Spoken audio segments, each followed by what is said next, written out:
Welcome to Flat Earth Debate Uncut and After Show. I'm your host Nathan Oakley, and if you are new to this channel, or you've not done so already, then be sure to subscribe, hit the bell notification icon, excuse me, and join button if you'd like to become a Nathan Oakley 1980 channel member and keep up to date with the Flat Earth Debate. If you would like to support the channel, there is a super chat that runs alongside each of these shows while they premiere, and there's also a PayPal, Patreon and crypto link in the info box below the video. Also below this video you can get £50 for swapping your UK electricity supplier to Octopus Energy, and this is of particular note if you drive an electric vehicle. Speaking of patrons, I'm going to do a quick shout out to all of you who do support me on Patreon, so a massive shout out of thanks and appreciation to Fibrotes, Bogey, Michael Kahn, Sarah Griffiths, Rob H, Ben White, Maximum Gravy, John Kays, Tommy Swagnett, Patrick Gunnels, Banter, Will Brax, Mel B Styles, Troy Shuker, Bose Nail, Maris, Hairy Blade, Mobile Max 777, Neo the One, Lost Cat FE, Rob W, Open Minded, Reese Pound, Del West Watson, Muted, Maria Neelands, Unbelievable Productions, Blue Ridge Ranger, The Real Gabster, Liam Nedrick Jr., Abraham Mohammed, Adrian Quintana, Skeptic936, Life is Short, Texas Mike, and David Wayne Foster. So another huge, massive, enormous thank you to all of you for supporting me on Patreon. Now I will hand over to whoever is in Discord and Google so you can enjoy their dulcet tones while I set up for today's live show. To Neil deGrasse Tyson, because he still hasn't answered me yet. So we'll see. I don't think it's possible for him to answer all those things. Like, if he's that big of a person in the industry.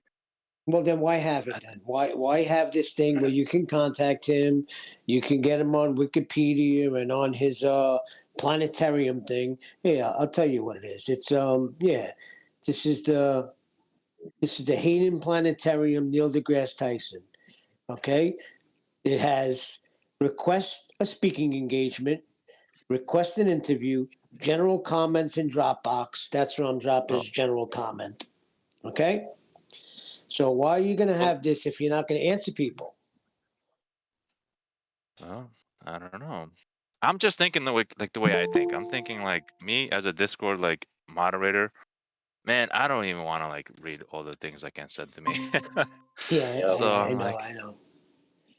You gotta put in your name some kind of organizational structure in your email, so that the bot that scans them will pick it out and be like, "Oh, here we have a legit organization," and those will probably get read first. Like neilconstantino.org. Oh, okay. A humanitarian effort. Write something like that, and then it'll probably get read. Yeah, you got to get a little crafty, huh? I got to think of something. That's a good idea. Yeah, like the Neil Constantino Association for the Betterment of Humanity through the vigorous discussion of the natural sciences, right? And then after you write that, write a cool acronym.org. They'll probably read it. Like, oh, here we have a science pusher. Oh yeah, we'll definitely read this email. Or write it to make yourself sound like you're about 7 or 8 years old. Put a few backward D's where there should be B's and things like that. That's a good one, too. Hey, did anyone have a chance to watch Bob's little curved adjacent video yet? I didn't see it. Yeah, it came out yesterday. No, sorry. Yeah, so you could probably guess what he does. So when he gets to the part where he explains how he's getting the angles to the tip of Alberuni's mountain from the curved surface, he just skips it, right? Doesn't explain how he got it, and then just gives a given value. Just like the sextant challenge. So he doesn't actually measure an angle, because when he does, he's going to be proving it's flat. He just has the angle pre-measured, a bit like when he was sent in by McToon. Here's the angle. It's already measured. Now where'd you find yourself on the Earth? Hold on, how'd you get the angle if you've got a curved adjacent? You don't. Yeah. So let's just measure it and pretend we haven't measured it off a curved surface. Okay, you have though. That's your problem. Yeah, they can't because they have to measure it flat. Yep. And that's why they try to bypass it. Absolutely. So 10th Man will be interested in this if he hasn't watched the video.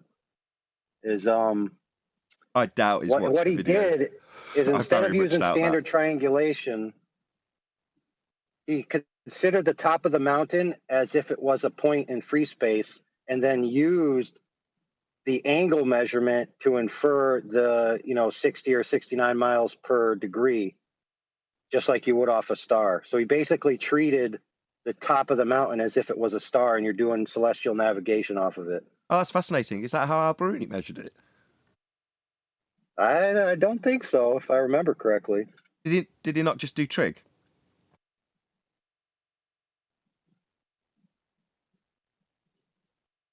I don't know, because I don't know what he thinks trig is, but He doesn't know. He doesn't think it has anything to do with triangles.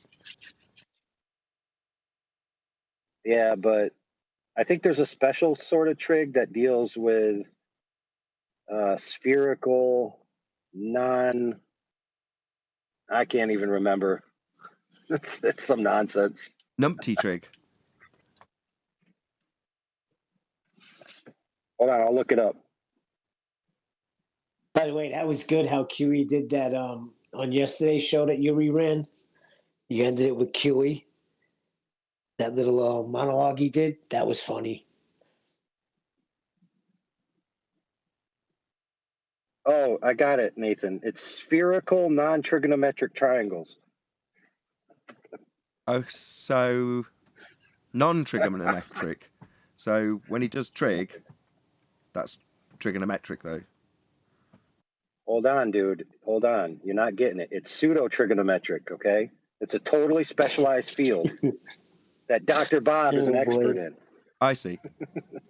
So it's not anything to do with reality. It's a pseudo-geometry invented by Bob. That's fascinating. So the question still remains. And the answer remains the same. They can't get an elevation angle off a curved adjacent. They can't do that. That's correct.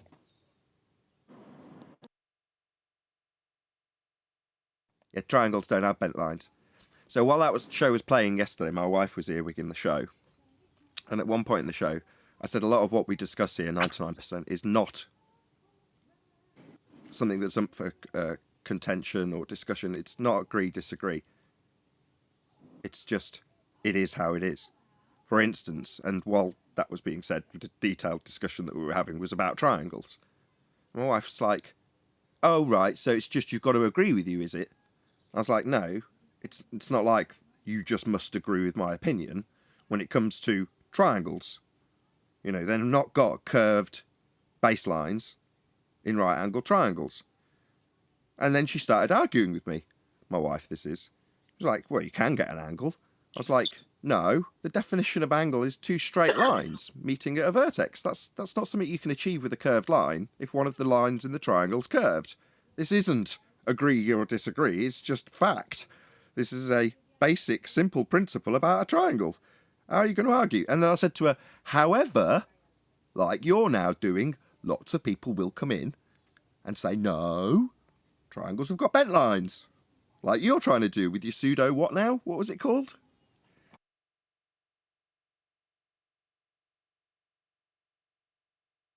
Pseudo-trigonometrical was something he said. Pseudo non-trigonometric something or other. Yeah, I think you got it. Pseudo non-trigonometric spherical triangles. We're just dealing with triangles here, though, aren't we? I mean, that is just what's being dealt with, not pseudo non-trigonometric spherical triangles. See, what's troubling me is this is like third grade you learn these shapes and stuff. Probably even earlier, correct? I don't know. I can't remember when I learnt these shapes. My 5-year-old knows all of these shapes, and whether or not she understands. I think I remember 5th grade. 5th grade. Yeah, sounds about right. And triangles always been the same.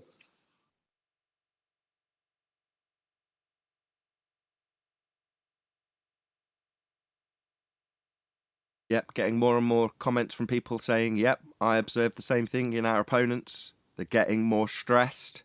The cognitive pain is definitely escalating for them. So I'm not alone in my opinion, which makes me feel a lot better, because when you first state these things, you go out on a limb, really, because you're the first to say them. But now there's lots of people going, yeah, I noticed that too. Yeah, I'm detecting that too. Yeah, here's an example of someone sharing their pain whilst claiming that they're not in any way affected by this stuff. They clearly are. Up until now, they've put a either brave face on it or managed to subvert our attention from their pain. Subtle is what it was previously. Now it's a bit more overt, to the point where people are commenting and going, yeah, man, they're starting to lose it over this because they can't go anywhere. Not like the Black Swan, where just barking refraction, even though it debunks their own claim, you've got to have some sort of intelligence to understand that barking refraction debunks your own claim when dealing with the Black Swan. Well, most of them don't have that, so they can just say refraction and get on with their day, and that's good enough, right? That's not true for this argument. What's that you say? You've got a sphere Earth before we take this angle measurement off a flat baseline? You need to correct that flat then, don't you? Fundy. Get it flat first so you can get your angle. Off you go. That's going to drive them nuts, and it is. Yeah, since this sextant and the Hey. elevation angle came out, they're going nuts. They are. They really are going nuts. I posted Bob's video where he just completely glosses over how he derives the angle with a timestamp. So if you click the link portion and not the graphic portion, you'll go right to the part where he just glosses it right over. Someone will have to stick it in. If you want to watch it for yourself. Yeah, I don't have access to wherever it is you've shoved it, unless you've put it in Skype. Oh, no problem. It's on Discord. Someone will hopefully share it with me. Just gotta open Skype. Oh, thanks, Rach. Really appreciate it. Yeah, do your job, Righteous. It's not his job. That's me making a choice. At some point, I have to decide what's prioritised in terms of the functionality of the show. And functionally, I can do without the Discord server live chat. I don't need to see chat skanking, even if some of it, like now, is useful. And if it's exceptionally useful, like it is in this case, someone will go to the effort of sharing it with me on a stream that I do keep an eye on, which is my internal chat, which is Master B. That's the internal chat for G+, if you like, because I don't want to show on screen the internal actual G+ chat, so I've got one that's on a separate program. But do I need the Discord chat? No, I don't. Not at all. So I don't have it, and I don't let it distract me under any circumstances. You're doing yourself a favor. Trust me. I realise. I've been in there. I've investigated what Discord is. No offence to all of you who love Discord. I'd moaned yesterday. I went to Bev's channel and they were all moaning. So they were saying that they'd shared their live stream on Flat Earth Science versus Scientism Discord, and somebody had removed it. I'm like, okay, well, fortunately, as it's not my server, I'm not being asked anything about this. And if it was, I wouldn't know what to answer. I'm like, I don't know anything about how that functions. I don't take part with it. So they were moaning, as you do, moaning about getting banned from this and that and the other server. I'm like, okay, obviously a cause for some heartache that personally I don't want to be a part of. I'll go into the live streams, but as for going into the Discord servers, I did it when it first became prevalent in this arena just to see what they were all about. And for the most part, I've never gone back. It's like only useful to replace the public gateway that G+ had when I was sharing it and it got porn bombed all the time. Well, it was great to get rid of it, and good replacement is Discord, but beyond that functionality, I've got no interest.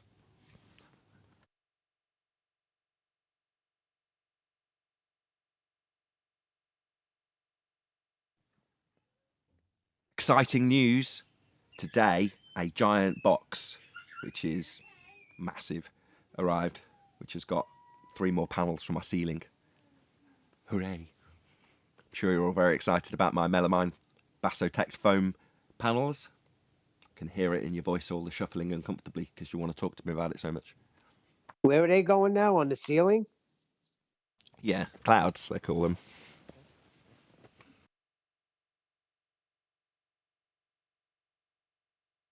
So I've got a big foam cube that's 30 centimetres by 30 centimetres, or a foot by a foot by a foot. And that's going behind my light, just to block the light from going on the screen. Currently it's just like a placemat with some acoustic foam glued onto it. It looks horrible. So that's going to be replaced, and instead of being black and cream and grey and horrible colours on a placemat, just to, like I say, block the light, that will be replaced with an acoustic foam cube. Obviously it's got acoustic properties, but it's its main function is actually to block the light. And then I've got two more 10 centimetre by 50 by 100 big flat panels that are going right in the middle of the ceiling. And then after that, next month I'll buy some diffusers for the ceiling, and then that is it. He says. Nice. No more panels, I promise.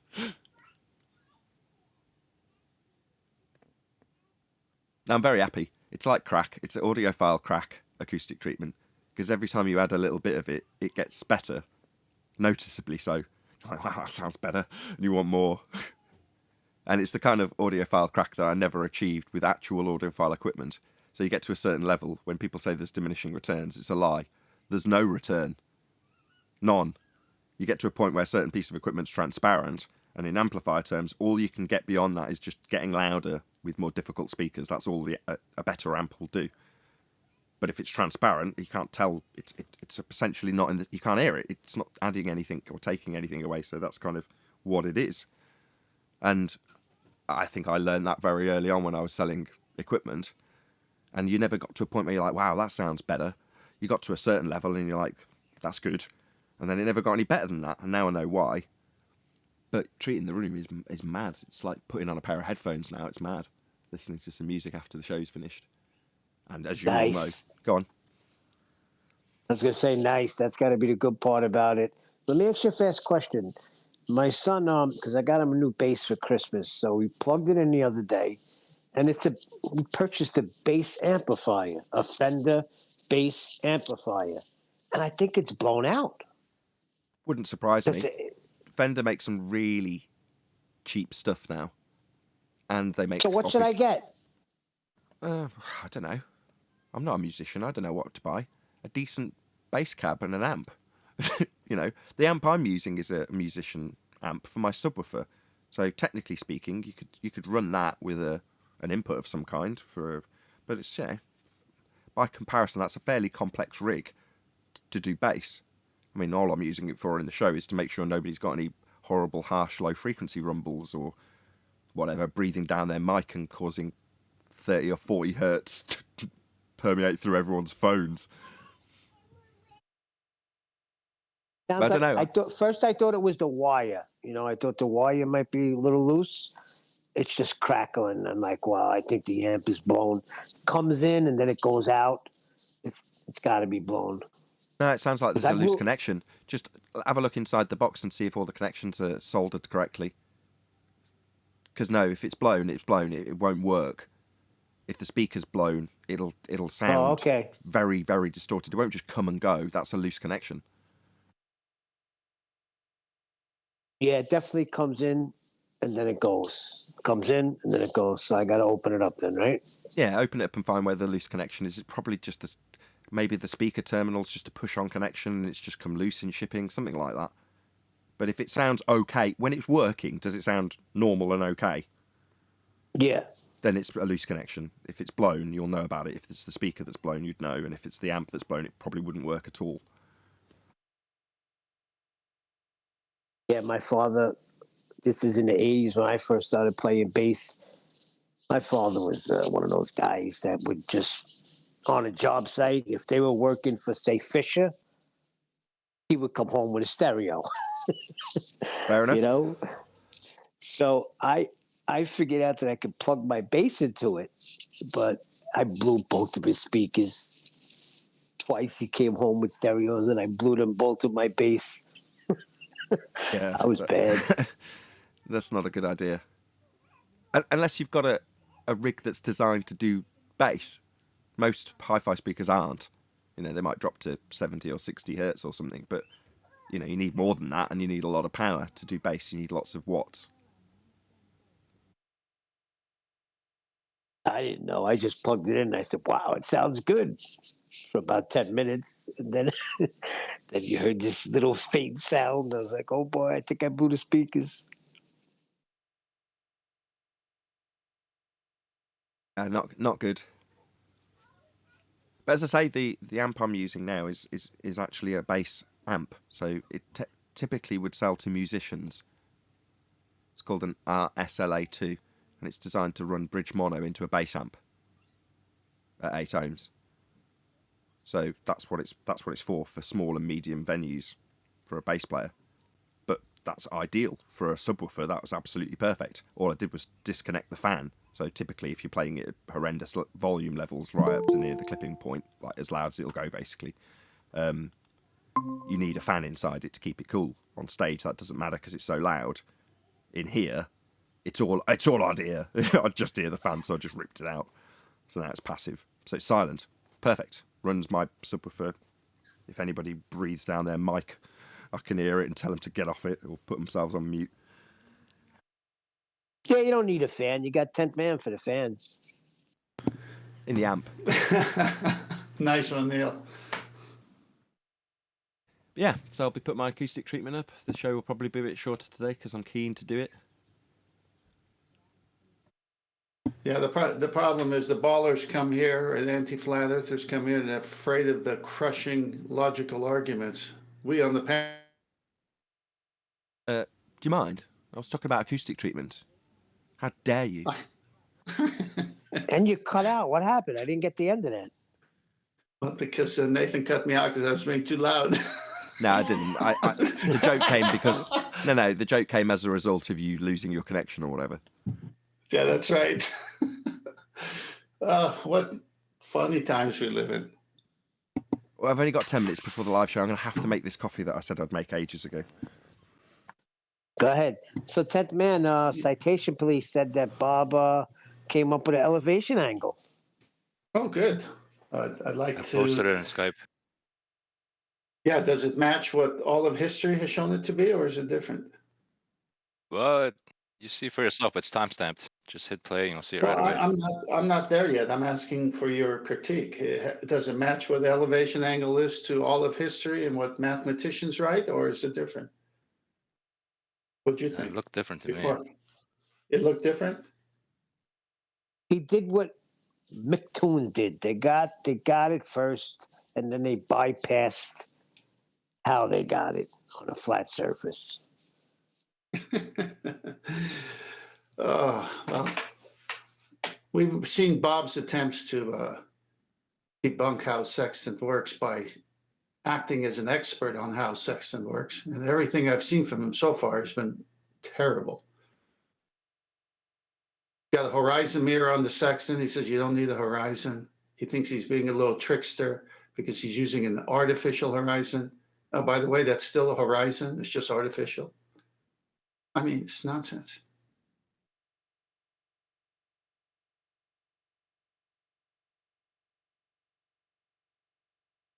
Well, that killed the conversation. 10th man, who you going for? Going for the Rams? Oh, of course. Yeah.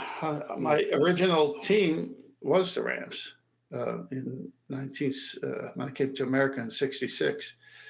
Came to California, so I followed the Rams back then. I remember Roman Gabriel and Jackson. Wow, you're going back? Oh, yeah. And just the Fearsome Foursome, Deacon Jones, Merlin Olsen, all those guys. Deacon Jones. Now, he really should have the sack record. They should go back to all the old videos and count his sacks. Off the charts. Well, he invented the head slap. Yes. He would just hit him in the head and then he'd get in there. No, but football's changed. It's not the same. I like the old way. Too many stinking little caveats now. And that overtime rule stinks because, that game with Kansas City and Buffalo was so good that what decided the game was a coin flip instead of letting them play it out. Hold on. 10th man, somebody's got to make a play. Come on. Somebody's got to make a play. Yeah, but you don't decide the game on a coin flip. First one that scores that wins. How about each get a possession? Yeah, but you know what? That defense was gassed anyway. You're asking a lot of them. They were chasing that guy around the whole time. So whoever wins the coin flip basically is going to win the game. That's right. That's my whole point. No, that was a great game. Both teams deserve it. Hey, I got a question. Sorry to break up your football talk, but No problem. what do you know about the sundial or sundials? I haven't spent much time on it, so obviously cast a shadow as the sun moves to synchronize with the time. So Right. 15 degrees an Yeah. hour. It It's going to Yep. follow 15 degrees an hour, right? Well, yeah. Per movement of the sun, about yeah. That's right. Yeah. But it also utilizes a 90 and a flat plane. Everything does. Yeah. I mean, Everything does. we had 2021, the year of the sextant. I'm thinking 2022 should be the year of the sundial. Get to work on it. There's a lot that goes into it. Yeah. I mean, Yeah. I've been researching a decent amount about it, but I had Bob in my personal message last night trying to dispute with me that it designates on a globe because it uses the longitude and latitudinal lines. But that literally if you didn't know anything about that grid system, you wouldn't utilize it anyways. All you're synchronizing it with is true north and your flat plane to get a 90 with the sun. That's all it is. The problem with the ballers is that they think they own longitude, latitude, and it only works on the globe. That's what they think. All of this is a grid system. It's not anything you see. I mean, when you look down, do you see lines on Earth? No. It's a man-made. It's like a Cartesian coordinate system, very similar to just straight up lines and horizontal lines, and then in between them is a degree, and a degree is 60 minutes. And so each minute is a mile. So if you're lost at sea, you say, I'm at this and this, you have to give the minutes so the Coast Guard knows where to find you within that 1 degree. If you say I'm at 69 degrees, but you're really between 69 and 70, they'll never see you. But if you say I'm at 69 and 30 minutes, oh, he's at 69 and a half, so we know where to find him because we got his longitude and latitude to the spot. Well, you can do that on the map, a flat map. You don't need a globe for that.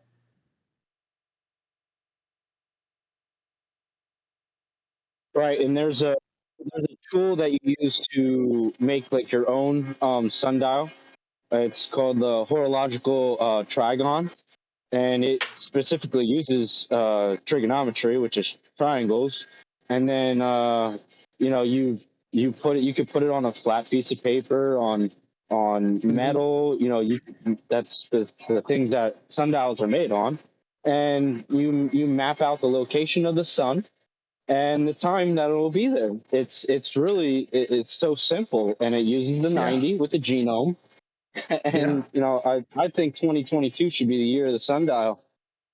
People have done sundial flat Earth stuff before. I've seen them. It's been a while, but yeah, work on it, do a present, share it, because it's out there. It's been done before. It's been used to prove a flat Earth. So why not again? The problem with them is they don't want to admit what 90 degrees is, and yet the very tool they need, the maximum altitude, is 90 degrees. Well, if the sextant's maximum altitude, that your zenith position, I'm talking about vertical, not horizontal, because sextants can do an angle up to 120, and some could even go 180 if you do horizontal. Like if I'm a lighthouse to your, like if you're on land, you want to see how far they are apart horizontally, or two stars in the sky. So that's why normal sextants go to 120 degrees. Okay, but if you can do a vertical angle, the maximum is 90. Well, all you got to do is look at math and see what 90 is. What is 90? It's 0 to 90. You don't get 90 without the first base being 0, the baseline.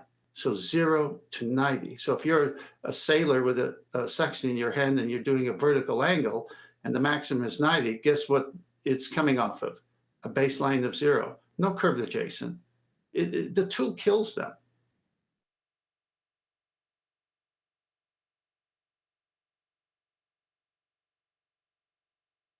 I watched Bob's video a little bit. Getting pretty sad. Yeah, I don't. When people, I know about Bob what people show me here. I don't go watching his videos. I mean, the guy's insane. I was just interested to see how he was going to curve an adjacent and get an angle measurement from it.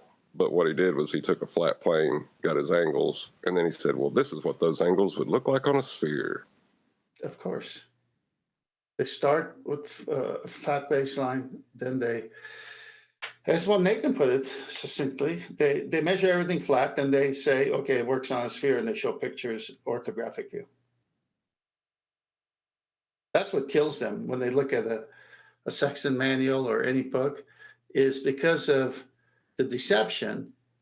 They're not picking up that it was first measured flat, and then through the pictures and language, they're trying to say it works on a sphere. But then you just have to have your eyes open to look for the right things. Angle. What's an angle? What's a sextant? Angle measuring device. How do angles work? Well, that can't work with a curved adjacent. And it kills that whole imagery right there. But they still want to look at that ball-shaped circle under the tangent plane that they always draw, because they need that tangent plane so they can show that they're getting an angle somehow, because they can't show just a part of a circle to get an angle, because they know that'll look really silly. Their religion is strong, Tent. Their religion is strong. Yeah, but we're more on the ball than they are, I'll tell you that.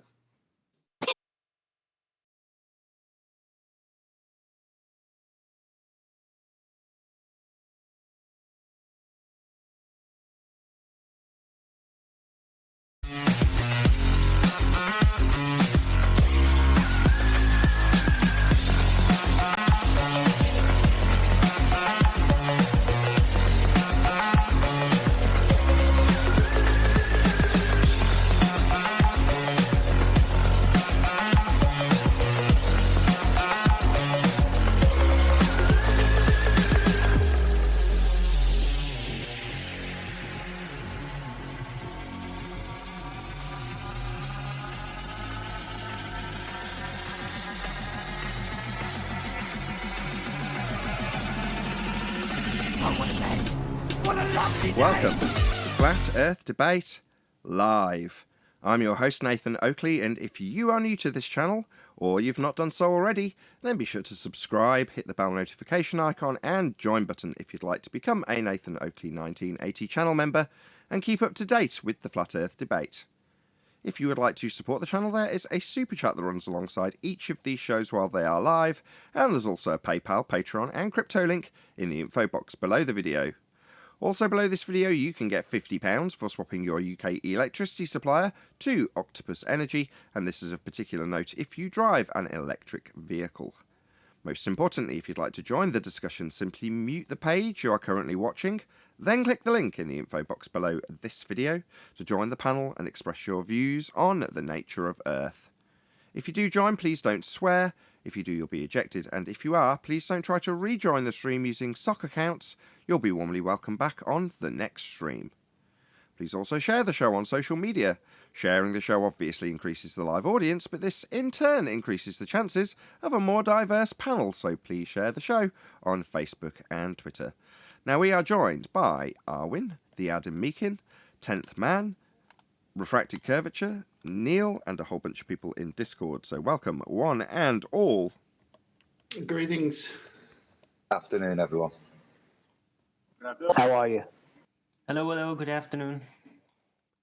Good afternoon, welcome, good to have you all. Any evidence of a physical geometric sphere edge horizon, formerly known as Earth curve? Start with a straightforward nope. Well, if you were going to try to calculate it, you'd need to measure the angles on a flat plane first. Any evidence you can have an elevation angle from a curved adjacent? No, but I did send the question to Neil deGrasse Tyson again. I rephrased it. Hey, Bev.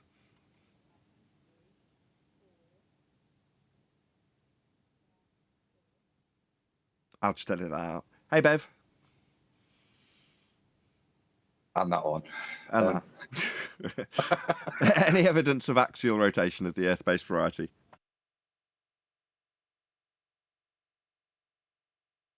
What's that? You're going to need got all no for it, reference whatever it is. What was that, Arwin?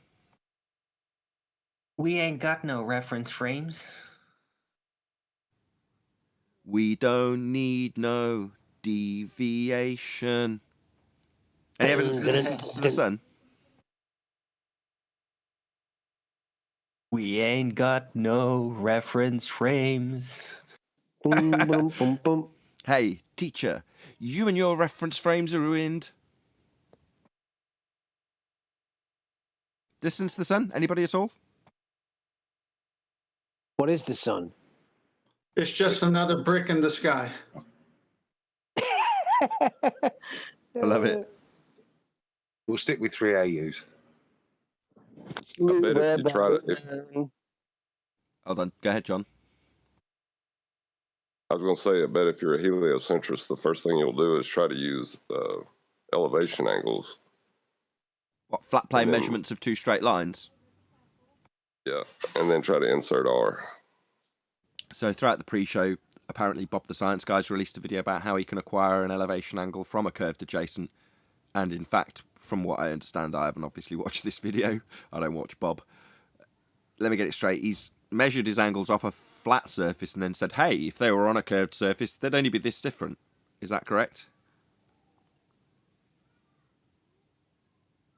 Yes, Nathan, just like we all talked about. All right, thanks. Basically, yeah, he measured the angles with a straight line and then said this is what they would look like on a sphere.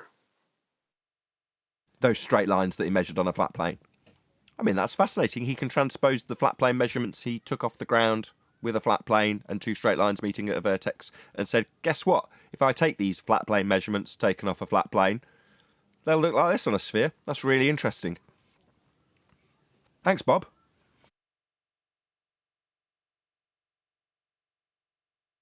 Any scientific evidence of gravity? Need to know what it is first.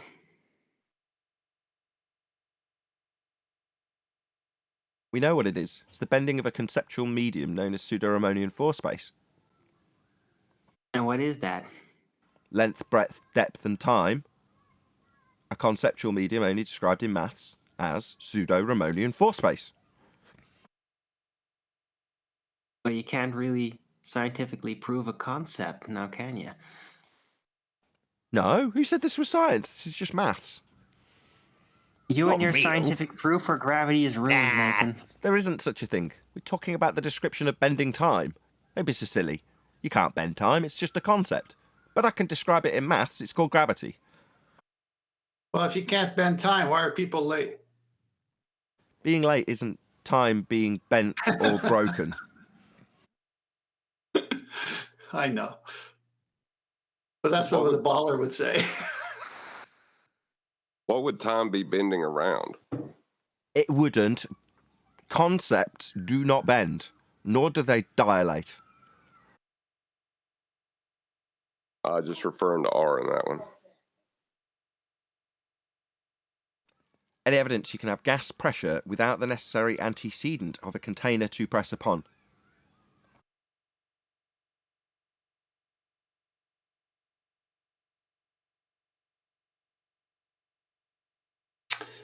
Well, that's been out there for a while, and it's the most easiest to understand, and everyone answers it correctly. And then when you say, look up, how come it's not all going into the black stuff? And then their eyes roll in their head. All that conditioning that you live on a globe next to the vacuum of space. And then you ask that simple question, and their eyes roll in their head. It's on screen now, but there'd be absolutely no use for the Mega Maid, would there? If gas pressure didn't require containment. Suck, suck, suck, suck.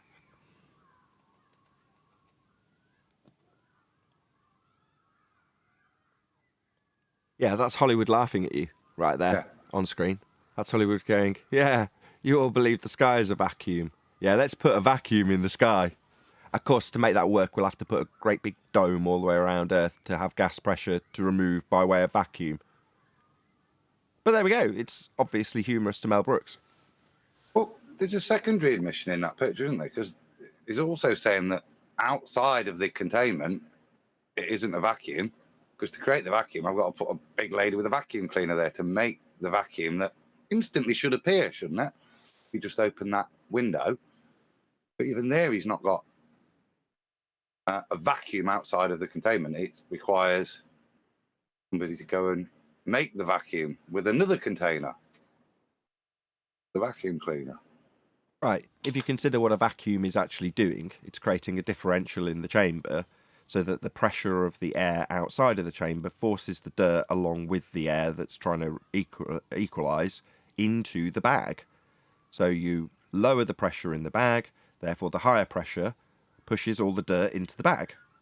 So you're utilising the high pressure gas that we sit in anyway, and just lowering it a bit in a chamber means that high pressure can literally force stuff into a direction that you're trying to aim it.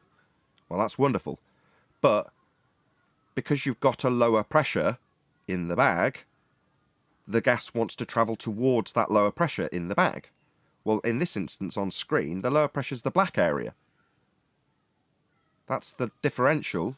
Well, all that the pressure inside the chamber, below where there's a cartoon-style vacuum, wants to do, when it gets to that little gap, so I'll just draw what I'm talking about on screen with my mouse.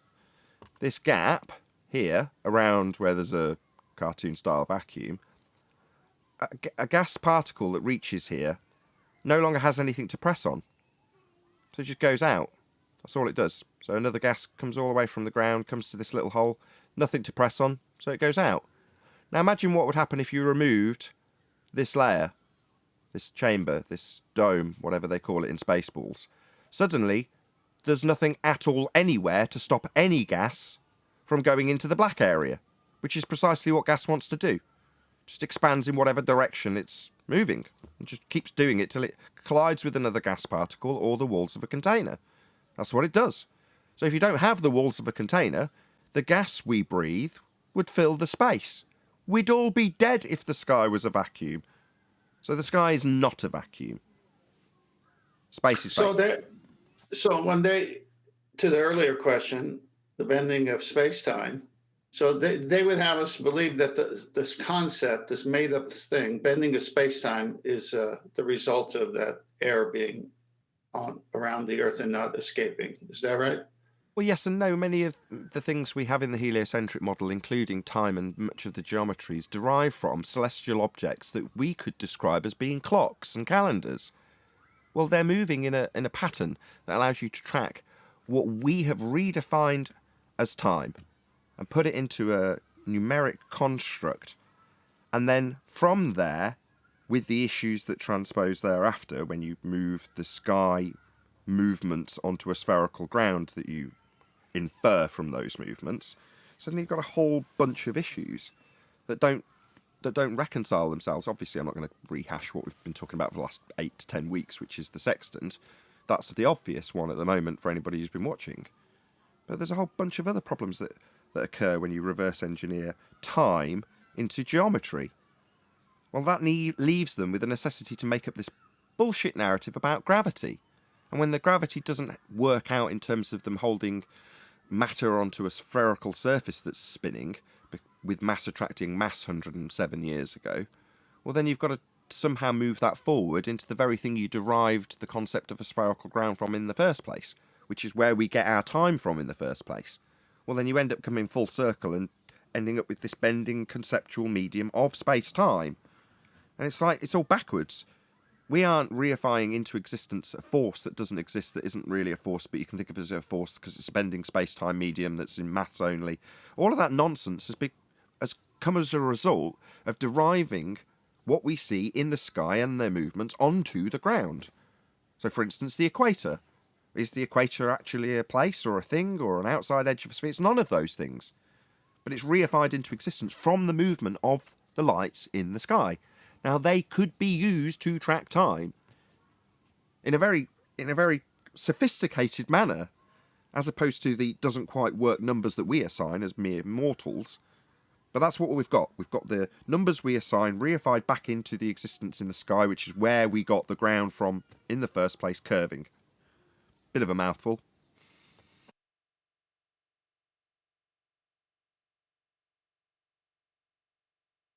Any single viable hypothesis from any of the fields of astronomy, cosmology, or astrophysics?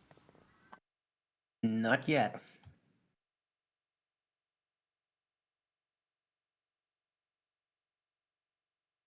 So also on the show that went out on yesterday's, Arwen was keen to know when that was coming out, by the way. It came out yesterday.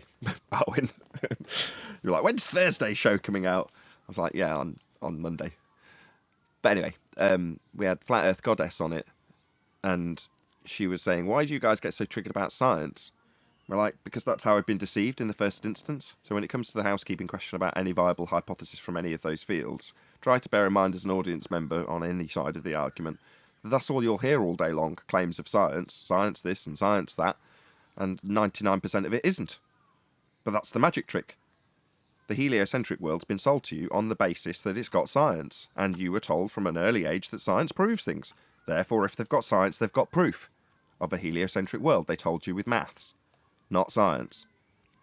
So that importance was stressed to Flat Earth Goddess when asking us how we could unify Flat Earth, and then along with a few tales of woe when it comes to disseminating this information to people on our own side who have braced against it with furious anger towards me. But there we go. Not always the case. You know, the exact same scenario that was described to her in terms of someone who won't be named in this instance was identical to what I had to do with John Dee. So a PhD, far more qualified than I, and I'm having to lecture him on his misapprehensions about the scientific method, with him in his nicest possible way going, I think I'd know. I don't think you know, it didn't say that, but, you know, I think I've got a good grasp on this. And me having to say, no, you haven't. You know, and it takes a bit of balls to do that. You know, QE's very much adept at approaching PhDs and calling them piled higher and deeper. And, you know, he's got all the confidence in the world. Me, I'm not QE in that regard. So I had to do the same thing as I did on another show, let's just say, with John Dee. And after pretty much the same information going his way, eventually he was like, bloody hell, this is amazing. My misapprehensions, and, you know, to all intents and purposes, he thanked me for the information and has done, I would hope, better for it, because he's recognised, like everybody else on this panel right now, where he's been deceived. Now, I can't take any credit for this whatsoever, but Adam went through the same journey, which is something I'm going to hand over to now to reiterate the point, because he did the exact same thing on the exact same journey, but rather than me disseminating the information to John Dee, it was QE disseminating the information to Adam. Yep. Yeah. I suppose how you receive that information and that reality is dependent on your motivation. And it is a bit humbling, ego knocking, I suppose, because you do. John's got his PhD, I've got my qualification. And what do you mean the conceptions I've been used to and I'm congratulating myself on are false? And it's realising that. And I'll say it was probably easier for me because medicine does distinguish itself from science and that. So it was easier for me to get that grasp, but it's still, as I say to QE, it was still quite a kick in the nuts at the time because you do have to take it on the chin. But when you do, it's very empowering because suddenly you've got that validity again and you can see why certain things aren't science, aren't this, and shouldn't be called this. And for me, it reaffirmed the power of science and what you'd kind of seen as a dilution of power of the word science in terms of its meaning and its certainty. When you go back to accept that, whilst it is a little ego jolting at first to get that, and you're John Dean, you're told by some bloody grocery delivery boy at the time, you don't know what science is, yeah? like I say, the response, I think, speaks a lot of the person. If you take it on board, knowing all your science and accept the truth and move forward from there, you can move forward quite positively, I think. But it's a tough one to accept because you want to argue. You want to argue all the things you've stood by and said is science over all the years. You weren't lying, you weren't wrong, but you were. And I said, that's the kick in the nuts. But once you accept it and move forwards, then science does have a lot more power to you and useful at determining things, as opposed to just a word you throw in to the layman would back up what you're saying without any real validation. So, has anybody ever seen the movie Lorenzo's Oil? Yeah, great film. It is a fantastic. Nick movie. Nolte, right? Yeah, with Nick Nolte, yeah, and Susan Sarandon. Anywho, there's a point in the movie where he goes to, like, Johnson & Johnson or someone like that, a great chemist. ICI, innit, I think. ICI. Yeah. And he basically, they want this extraction doing. And it's a very, very complicated extraction in terms of how they can derive this particular strain of a particular oil down to its pure form so they could administer it to a patient that's lacking this particular complex non-fatty acid or something along those lines. Anyway, the point is that when you see that scene, the old dude, this, I think you'd call him a pharmacist, would you not, Adam? Yeah, pharmaceutical chemist, yeah. Right, a pharmaceutical chemist. When you see his apparatus in this 50 by 50 room, big room, and everywhere it's like Frankenstein's laboratory. He's got Bunsen burners running under metal and tubes, heating up liquids that are condensing and dripping down coils, and it's all over the room. It's everywhere, right? And it looks amazing. But he's not doing any science. None. He's not establishing any causes of any naturally phenomena that he's studying. That's not occurring. He's doing a very complex extraction. But if you're the layman and you walk in, and that guy in the white coat, to you, he represents science. What's that man doing? He's doing science. Isn't that obvious? Look at all the tubes. Obviously he's a scientist, isn't he? No, he's not. Now, for that guy who, to the layman, when you walk in and see him in his lab coat with all of his glass tubes and Bunsen burners, when that guy says something, he has a certain authority as a, and I'm going to say it incorrectly, scientist. He'll get a certain amount of respect for what he's doing. Now, when he produces his product, in this instance, a very complex oil that's been extracted through a very complex process, that is what it is, right? It is what you need it to be, and you can test it and prove that it is that particular extract, and it is what you wanted to achieve, and therefore, right, proven, right? QED, there it is. It is demonstrated he can do it. So therefore, scientists, right? Again, no. Now, when, let's say it's me, I go up to that guy and say, yeah, but none of that was science. You didn't establish the cause of any naturally occurring phenomena through systematic experimentation with a null. You didn't do any of that. So none of this is science. Well, what do you think that guy's reaction's going to be when his entire life has been predicated on the notion that he's a scientist and I've just told him he isn't? And when he claims that the oil that is produced, well, that was produced by science. And I go, no, it wasn't. I'm not decrying how marvellous you are and I'm in awe of what you've done, but it wasn't science. Yeah, that's going to undermine a certain amount of authority that person had throughout their life. And suddenly they can look back on those things, this is what Adam's just described, and think of all the times they talked about the science that they did when they produced oil, in this example. And it wasn't. Well, that, as Adam, I'll paraphrase what he said, is a bit of a kick in the nuts to a highly professional... Well, what was it then? Go on, whoever that was. Well, what was it then? So what was he doing, if not science? A recipe. It's called... Fundamentally, you could call it cooking, couldn't you? But I would call it compounding, if I wanted to make it sound, but it's no different to following a recipe, is it? He's doing an extraction. He's extracting one thing from a combination of things. Well, some of them are combined together in manners that you couldn't even begin to imagine how to unseparate unless you're extremely skilled, which that guy in that movie, which is based on a true story, was. Extremely skilled. But if you're under the misapprehension that when that guy starts talking about something, what he says, the words he uses and the detailed descriptions he gives are scientific, then you've got a misapprehension about science. Now, the problem is that power, the word science, gives that guy, I'm not pretending for 1 second that this guy in ICI is actually utilising it in this manner, it's just an example. But when he has this authority technically taken away from him in a manner, because the common vernacular would suggest that he's a scientist doing science, therefore everything he does is proven and true. And there's going to be things that this guy talks about that may be, let's say, outside of his professional arena that are nonsense. If he talks about heliocentrism, that would be a case in point, right?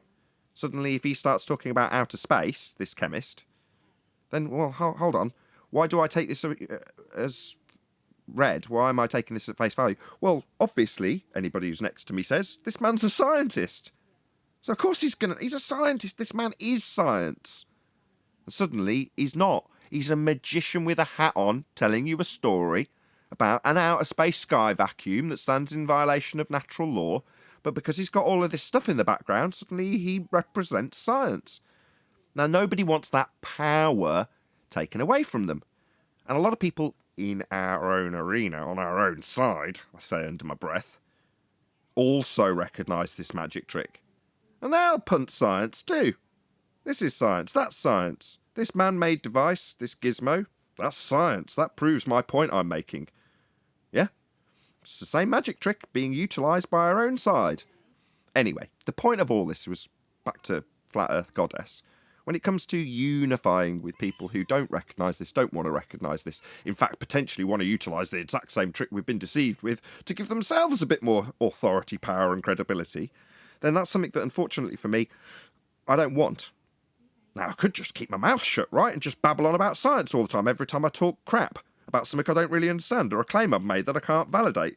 I'll just say science afterwards, and I'll get a load of followers, and they'll believe I'm the big honcho and all the rest of it, just because I've used a few magic words at a few choice moments. Well, that's not what we do here, right? We disseminate how you've been deceived, so you can go forth from here and go, Timotei, now comes the science part. That's not science. Well, if that's your thought process after watching this show, then jobs are good, and as far as I'm concerned, we've achieved something. So wait, you guys are against the scientific methods? That was the reply we got after a similar explanation on Thursday's show that went out yesterday on Nathan Oakley channel. Subscribe today if you're not already subscribed to my second channel. You get to watch the Uncut and After show for free, so you'd have to be a member. Typically, if you just subscribe to this channel, Nathan Oakley 1980, if you're watching it here live, you'd have to be a member to watch those shows. But second channel gets them a few days later, maybe 3 or 4 days later. So subscribe today to Nathan Oakley channel, my second channel. Still not all the way through housekeeping. Any evidence of the R value, Earth radius?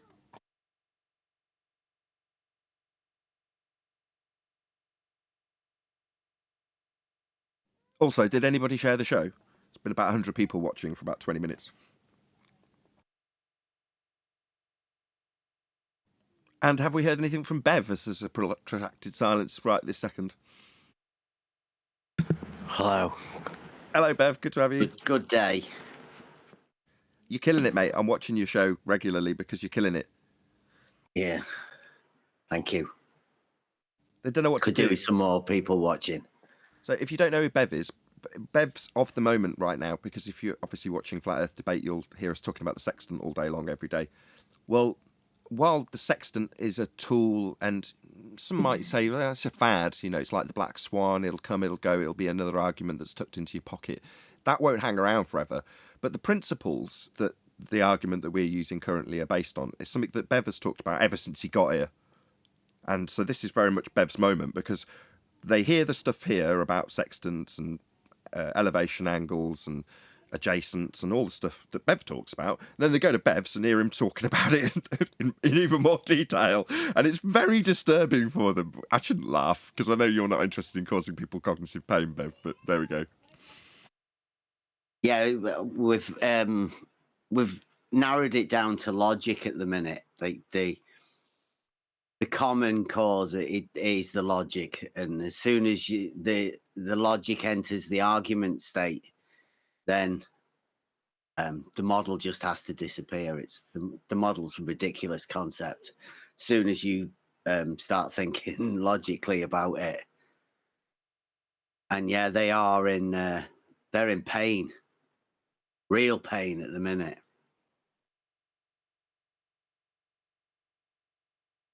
Yeah, I hear a lot of familiar things from familiar people that go by your way, moaning about the exact same things they moan about me about, if you know what I mean, but with you. Whereas you seem that much more chilled out than I am, typically. You know, I'll sooner berate somebody than empathise with them, whereas you'll sort of take them under your wing and then take the piss out of them, call them snowflakes and things, which I also appreciate a lot. Them. Yeah, I love them to say that stupid stuff, right? It's much better hearing them say it, because then everybody can hear me. You hear them say it, right? And you don't berate them for it. You want them to say it, because there's some classics. I mean, we had Rumpus in last night. That was interesting. Very interesting. I'm just got it on the cutting board. Yeah, the lengths they've had to go to. There's some interesting times coming up, because they've had to give up proof completely. We've got SE doing the proof project 2022, where we're going around just asking people what is proof? Like, what would you accept as proof? What does it mean to you? And the sort of unanimous reply, even though Rumpus said it was different, is that there is no proof in science. They've had to give it up completely. What a massive turnaround. 2015, the whole body of science proves we're on a sphere. 2022, oh no, science, it doesn't prove anything. I mean, we can't possibly accept that this empirical method of validation, and logically speaking, as that's your thing, if A, then B, or, not and, or, just or, if A, not B. That's science right there. Right, you can't have both. And if you prove one or the other, then you've proven one or the other. So it's absolutely about proving things, but because they haven't got any, they now have to deny that science proves things. Yeah, that's it. Right? We've got them saying that because of the conversations that go on in this community, i.e., all of us, right? You involved as well. Which they call themselves the scientific community in this sort of arena, they've had to give up proof. Right? They literally admit it's because of the conversations that we have, all of us, everybody in this arena, has caused them to give up proof. And I don't know where you are. Where are you without any proof? On a flat But to be fair, I do remember my son at the age of 13 telling me that, and that was years ago, that science doesn't prove anything; it disproves things. Well, because of logic, like Nathan said, the 3 laws of basic thoughts, that you exclude the middle. There is only on or off, yes or no. There is no middle part. So by proving the negative, you sort of only leaves you one other option. That's the way science works. In reality, right? This gets a little bit strange. But, when you start you realize that we're in conversations with people, and these people are actually giving up proof because of the conversations we're having with them. It's got to be dangerous for them. It's not giving up proof, though. That's a bad phraseology. Sorry to nitpick. It's not giving up proof. It's just a repositioning, a reassessment of what they considered proof. So when they affirmed the consequent and talked about hemispheric observations, for example, well, up until the point that we point out, well, unless you're assuming that you're antipode from where you started with this example, you're not proving anything. It's just based on your assumption. Well, before someone points that out, that's proof. I go down to the southern hemisphere, I assume that I'm antipode, and therefore when I look up, it's now down, and when I look down, actually up, I see the stars moving around. Therefore I'm on a ball. You go, no, you've just assumed that you travelled south and ended up antipode. Well, that's a begging the question fallacy. That's not proof. So does that mean that they've given up on their proof? No, it just never was proof. They didn't ever have any globe proof. So when they say we've given up on our proof, yeah, that's the way, that's their rephrasing and repackaging of we've debunked all your crappy claims. That's what's actually happened. Shout out to Mike Jones, who says, where's Wally and Wolfie don't even realise the full extent of the cognitive pain they're in yet. But they will soon. Smiley face. Thanks for the super chat, Mike Jones. Yeah, Hey, I know about that. Hey, Ben. Oh, hold on, 10th. You know about that. What do you mean there's more to it? Fill us in. Yeah, the Wally and the Wolfie.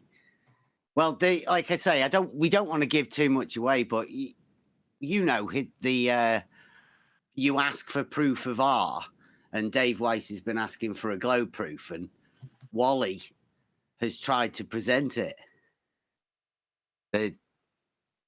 They're struggling at the minute because they don't realise that they've opened up a massive fallacy within the geometrical argument. They have indeed. And yeah, it'll be coming anyway, so shout out Wally. They've relinquished their geometric horizon. So applying refraction with an R-based value at 7/6R in standard form or any other derivation of that R-based refraction value, that's refraction on a sphere in sphere-shaped air, always going to be based on an R, I'm afraid, fundies. So you're going to need R for it. Well, they get the R from the geometric tangent point horizon, and that's been debunked with the black swan. It's beyond the limitations of their geometry. So the physicality they're claiming in the first place is Earth curve horizons.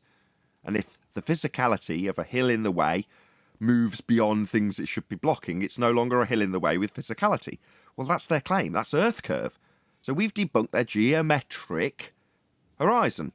The tangent point they're currently all barking about because they need to take angles off flat planes. So they need a tangent plane that meets a sphere at a single point. And what point's that? Oh, it's the tangent point. Oh, that's your Earth curve edge horizon. The geometric horizon we debunked. We haven't got that anymore. It's all refracted according to you. What is it? No Atmo day? Yeah, and you're going to need R to refract it. And you can't measure it anymore. If you haven't got geometry, Earth measurements at the geometric horizon, the measurable physical tangent point horizon called Earth curve, if you haven't got that anymore, you essentially don't have a claim anymore. There is no claim of Earth curve anymore. You need Earth curve for an Earth curve claim. You haven't got it. Game over geometry. You can't measure it. Well, it's a good thing nobody claims the horizon's Earth curve, does it? End quote Tim Osman. Nobody claims the horizon is Earth curve. Well, you do. On this diagram marked with an X labelled horizon, claimed to be the position on the edge of the hill that is an Earth with a curved surface, blocking things in the distance with the mathematics on screen to show it. Horizon's your Earth curve. That's precisely what you claim in the first instance, but when you debunk it, by showing it's not physically where it should be, and physical geometric objects don't physically change their physical geometric position, because then they're no longer measurable positions, because they move. And when you point that out, they go, nobody's claiming the horizon's Earth curve. Except when we put up demonstrations like this one on screen with a ball and something behind it, and the geometric edge being the obstruction, you think the Earth curve edge horizon represents in reality. It just isn't anymore. So paradoxically, you don't have any geometry. There's no claim of an Earth curve edge anymore. There's no claim for a sphere anymore. That's a geometric claim we've debunked. Can I comment on pain? On pain? Yes. Well, by all means. Thank you. Hey, Bev, how you doing? Hey, what up? See, this pain is not going to go away, and I don't want it to go away. I want more pain. You know why? Because they're liars. They're deceivers. they deserve 10 times more pain. And let them come and make a fool of themselves with their bad arguments, bad logic.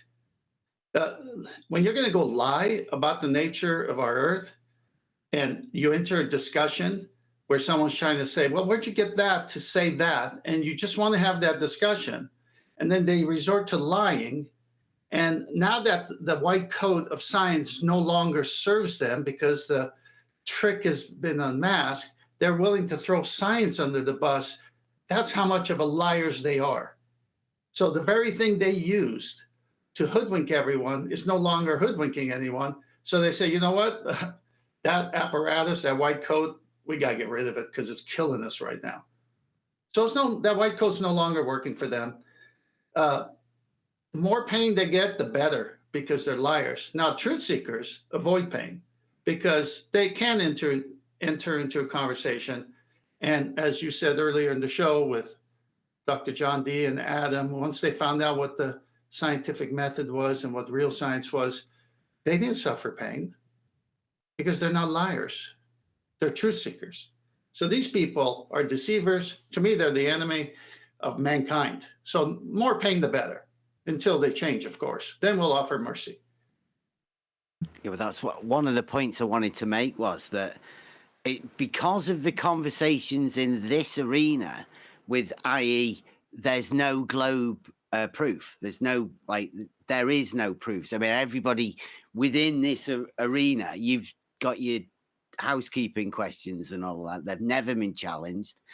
There is no globe proof. But the point that I'm trying to make is that because of these conversations, the people we're talking to have had to give up every proof, right? They can't have there being any proof of anything. Oh, I see what you're driving at. I know what you mean. Yeah, I get you now. Sorry, we're all just the pennies just dropped there. Right? Yeah, the pennies just dropped for two or three of us all at the same moment. I'm sorry to interrupt you. Yeah, so I mean that's what we've done as a community within this conversation. Like that's how far this has been pushed. Where the people we're talking to now have to back down on just about everything. Yeah, Straight lines have to be circles. That's funny because I actually saw that with what was his face? What's his face? I forget his name. But the straight line that was actually a circle, and he was like, "Oh, it's horizontal to the straight line." John G. Yeah. I was dying, man. Like you're right. They've gotten to a point where you can't prove anything about anything.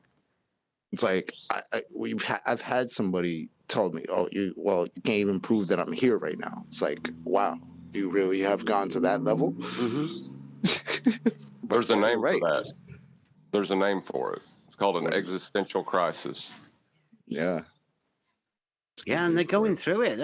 That's serious pain, right? I mean, 10th Man just said, like he wants more of it. I mean, there's no worse pain than the mental anguish of having to reorder everything. Well, let me put that in context. If they continue lying, I want more of it. If they stop lying, we'll be their friends. I'm not going to sit around and let people lie to my fellow man when I know they're liars. So we're going to come in very nicely with all the arguments and logic, and people can decide, and people are deciding when they're calling a straight line curved and your term bendizontal and all these different things. It's like, wait a minute, these people don't want the truth. These people want to lie to my neighbor. What am I going to do about that? Well, I'm going to form the best arguments I can so my neighbor can have a choice based on side-by-side comparison, and let my neighbor decide what's the truth. Well, that's interesting you said that, Chocolate, because when I do get into these discussions with my son, that's what he says. You can't even prove that I exist. Exactly. Defending this quote-unquote model has led people to that extent. And John's right. It sounds like an existential crisis. Imagine saying things like that out loud. Like I'm Yeah, talking to because somebody else, and I'm telling this person you can't prove that I'm here talking to you. Like, are you out of your mind? Do you need medical assistance? What's wrong with you? I told him, I said, Jacob, I was there when you came out of your mother's womb. I can prove you exist. Well, the statement, you can't prove that I exist, proves he exists. It's a self-contradictory Right. statement. Okay, so Bev's point, just to summarise, is it's not that they're relinquishing their former claim to be globe proofs. They're saying, if we can't have these formerly claimed to be globe proofs, then there is no proof. Proof isn't a thing. That's essentially what Bev's saying. They've had to relinquish the idea of there being proof because what they thought proved their claim doesn't. Therefore, proof isn't real because they haven't got any. Mike Jones, shout out to you for the super chat, my friend. He says, Rumpus said he needs Bertrand Russell to define, quote, one, end quote. Okay, I have no idea what that means, but thank you very much for the super chat, Mike. Yeah. I see that a little different. If we can't have our lies be seen as truth, then we don't want the truth to come out about our lies. These are liars. These are deceivers. Yeah, I've told him I have a proof that level is horizontal. So that's not possible. So they can't have that, right? God, stop. You're not in the company of fundies now, Bev. You know, to say that you need to do that, to me, is an absurd statement. You don't need to do that. That's where I came from, right? That's literally why I'm here. Somebody challenged me with by calling me a horrible thing, but I didn't actually have a proof of my own. So, like, I've got a proof, and I'm happy with it. And that's what I think they don't like, right? It's the idea that proofs are real and they do exist in reality. And that's how easy it is to disprove a model that doesn't exist. Yeah, but think about how easy it was, like, for them 6 years ago to just say to everybody, oh, well, science proves we live on a globe. You idiot science denier. What's wrong with you? Right? None of them say that now. They're literally saying the opposite now. Yeah, science doesn't prove anything. That's what they tell us. It doesn't prove anything now. They called us science deniers for years because all they could say was science proves the globe all day long. I'm sure somewhere there's a saying about you becoming the very thing that you're putting out there. And in this case, them putting out there back in 2015 and 16 that we were science deniers, they've become the very thing they claim we were. So they're literally denying that science proves things. Denying science in the most literal of terms. That's what they've become. Again, I got to say, they're cherry picking here. Because if any one of these individuals who are lying are having to go to court and they have the proper receipts and they can prove with those receipts that they were overcharged by a significant amount, they will win their case. They believe in that proof all day long, just not this one. How would you go about proving there's no such thing as proof? You can't. Stolen concept. Welcome to the world of logic. They can't have it. It doesn't exist. And in order for them to have their model, I call it the model affliction, they have to end up denying all sorts of other things. They don't realize the consequences of a model versus reality and proof. And it's a really strange place for them to be in. And they are in pain. Like you're share your pain. Like they don't want to come. Like their pain's that much when they come here. They're never going to do it. But we are then they're going to go to the nut about, house then. We are talking about people who think other people are living antipodal to them, thousands of miles beneath their own feet. So, Yeah. Hey, if I can ask a favour of anybody who's one of the mods in Nathan Oakley 1980, if you can dig out Bev Try Thinking channel's one of the videos and just spam it as a link. So if you're watching live, there's 125 odd people watching live right now, and you enjoy Flat Earth Debate, you will definitely enjoy Bev Try Thinking. And yeah, he's, as I say, he's a specialist globe annihilator. So check him out. Hopefully someone will spam his link so you can go and subscribe to him Logic immediately. Night tonight, 8 o'clock, 8 p.m. UK. We delve into logic and the basic concepts of it, and it may sound really simple, but these basic concepts of logic do away with the globe. The relativism that you're going to hear a lot about coming soon, because that's the only place they can go to. The only thing that can counter that is a firm understanding of logic. Perfect. So, Bev, sorry to interrupt. Level Up has just spammed Bev's channel. So go and click on it right now if you're watching live, and go and subscribe to Bev immediately. He's got a show at 8 o'clock, which he's going to plug again now. Thank you very much. Logic Night. We do Logic Night and we do Euclid Night, basic geometric concepts. They're the same thing, really. The Euclid and the geometry. It's sort of a theme we've got going where we link logic, geometry, and reality, all three of them, so closely linked.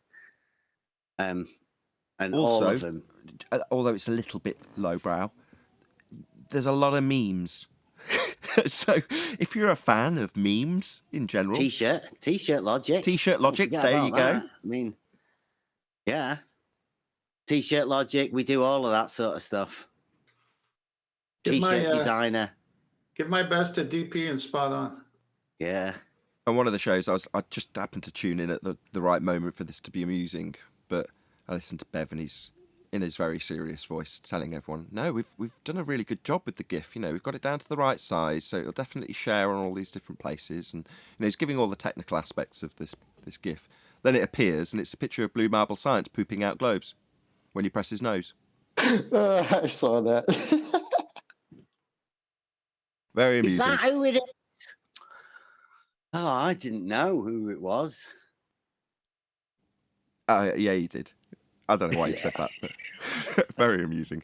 So Bev Try Thinking is Adam's very kindly stick his channel so you can see the kind of thing he's doing on screen right now, scrolling by. So that's his channel. Check him out. Go and subscribe. Link is on its way up through the live stream chat as we speak. Whilst I'm still on screen, if I can just flick to this one, it's probably I don't know if anybody knows it, but is it coming out tonight? This is Q and Fee. I think he's Dutch. Owen, you might know him, but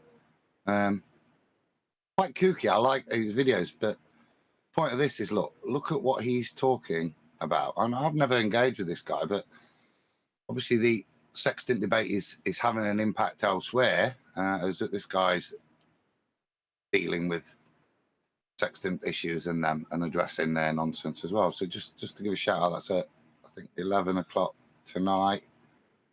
You and Fee channel. I'll spam that in the link in a sec. But just say nice to see the topics expanding past people we know directly as well, which is good to see him picking up and slapping the ballers with it. Absolutely. It's a strange group, isn't it? Say again. That's a strange group, isn't it? I mean, Bob, Simon, Dan fight the Flat Earth, and I assume it's the channel host with the crazy green hair and beard. Yeah, now that's Professor Dave, isn't it? Yeah. Oh, is that Dave. Professor Dave? Oh, okay. Yeah, imagine that for a party. But I wouldn't have put Bob in with those guys. You can't. Not all of those never talk to each other, do they? I don't know. Do you know these people? Yeah. I don't know any of these people. No. Well, no, Bob, I know that's a slight lie. Bob, I've interacted with a couple of times now, so yeah. Yeah, I've talked to two of them. I've talked to Craig as well. Simon and the reference frame ruler. Yeah, I can't see, like, of all of the times, right? You, like I said earlier, you've had your list of whatever, and these are the guys that are debunking what I term as just reality. People asking questions, and they don't have any answers. So these debunkers they have no proof, and they admit now. You feel quite happy that all of these people have no proof of anything that they're talking about. So and they'll Bev, quite happily admit it now. So take that on.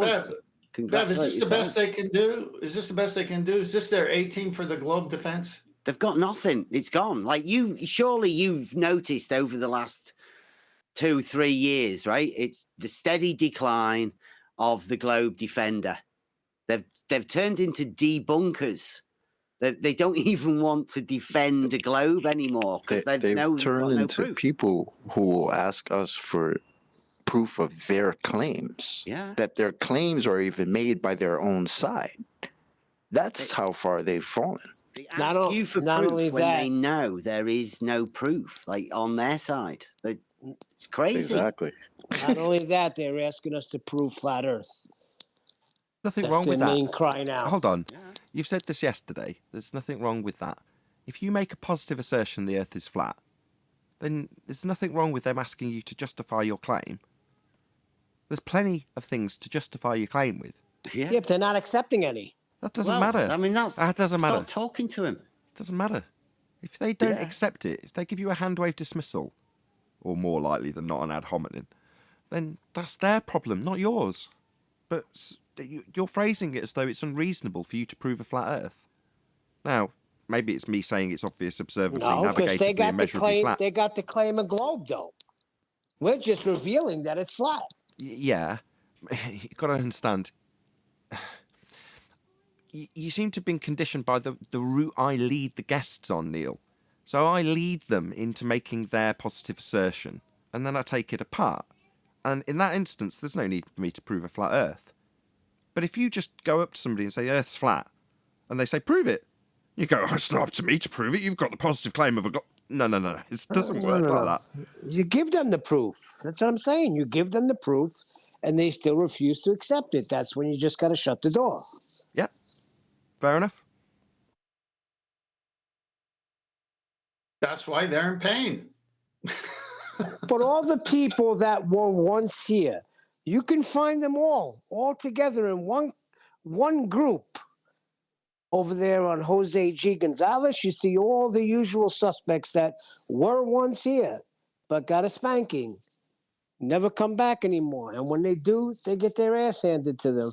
But they congregate on other shows, and well, they've gone full circle. Each other on the back. I think Bev alluded to this earlier in terms of the geometric paradox they're now left with, because they've gone full circle. So they've been claiming a geometric edge. We've debunked the geometric edge. They've therefore spent 2 straight years denying the geometric edge. And now we're back to measuring angles, and they need a geometric tangent point edge again. So they've gone full circle back to 2015. But it's not like we haven't forgotten them chanting refraction for 2 straight years, is it? So that, as I say, is going to leave them in a lot of cognitive pain. They need to go back to 2015 and say, oh, yeah. Earth curve gets in the way of this here boat. It's like, hello, we're still here. Yeah, we've debunked all that crap. You've been telling us it's refracted for 2 years. But what, you need to now forget all about that and go back to calling it a geometric edge blocking boats? Yeah, that's going to leave a sting, isn't it? Yeah, we know it. No, we're all sitting pretty. None of us care in that regard. But when you're telling us, well, I would approve it then, as Wally did in one of my comments earlier on today, when he's asking me, how would you go about proving it can be measured with a curve adjacent, Nathan? I wouldn't, Wally. I don't care about how you get around your troubling issue of not having the capabilities of doing any trig with a curved adjacent. You can't. That's not my problem, though. I'm not going to give you the answers. You share your pain with us, Wally, in the comments. Just continue to do what you're doing so I can smile and point out that that's not my problem. A bit like Blue Marble asking me out, well, how would you do it with a curved adjacent? These people are retards. They think that passing back the devastating argument we've put to them about their sphere Earth beneath needs them to put it back to us like somehow we're going to give them a solution to how you can have a curved adjacent. You can't. But that doesn't mean I'm going to somehow give you the solution. Like, typically, you've got gurus out there on the globe giving you them. There isn't a solution to this. This is easily this is easily described in this manner. If they went to a psychiatrist and were talking about these subjects, it goes something like this. Yeah, I have a globe belief. I used to hide behind science, and now science is going against me, and logic's going against me. Well, explain more. Well, an angle, two straight lines, and a vertex, and I can't have that on the globe. So it can't work with a curve adjacent. So, but it must, because I'm a globe believer. And the psychiatrist is going to look at him and say, what? Say, oh, everybody knows it's a sphere, don't worry about it. That's what the doctor would say, because he's not looked into it or going to really pay attention to the logic that's been breached that's put him in the nut house. The doctor just says, oh, we all just know it's a globe.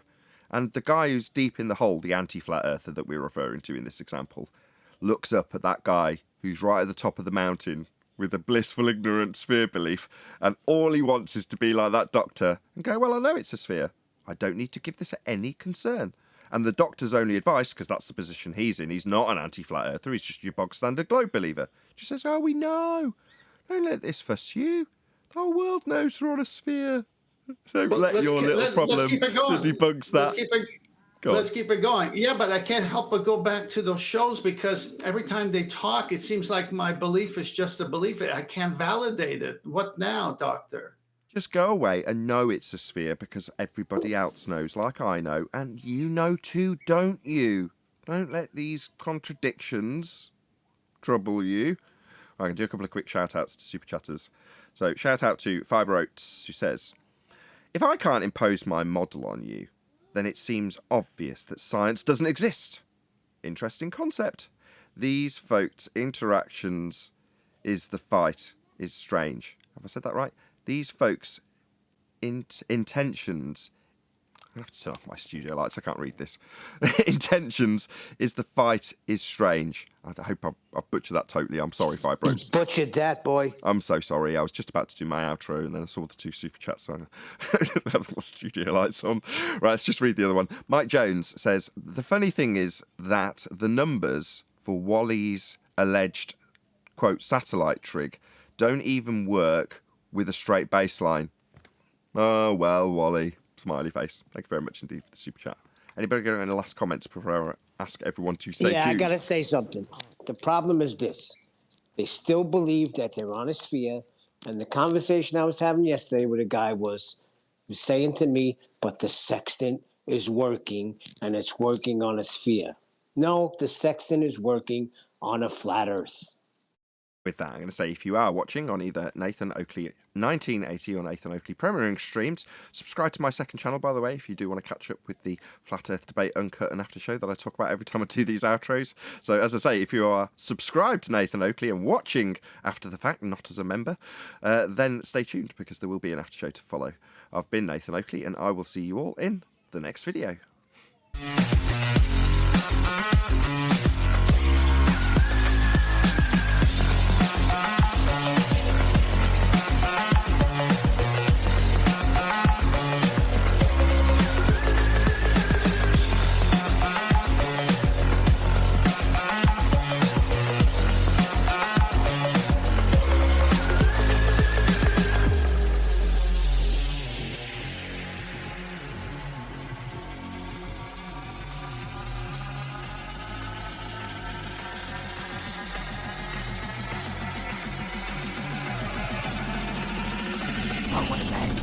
What a lovely day!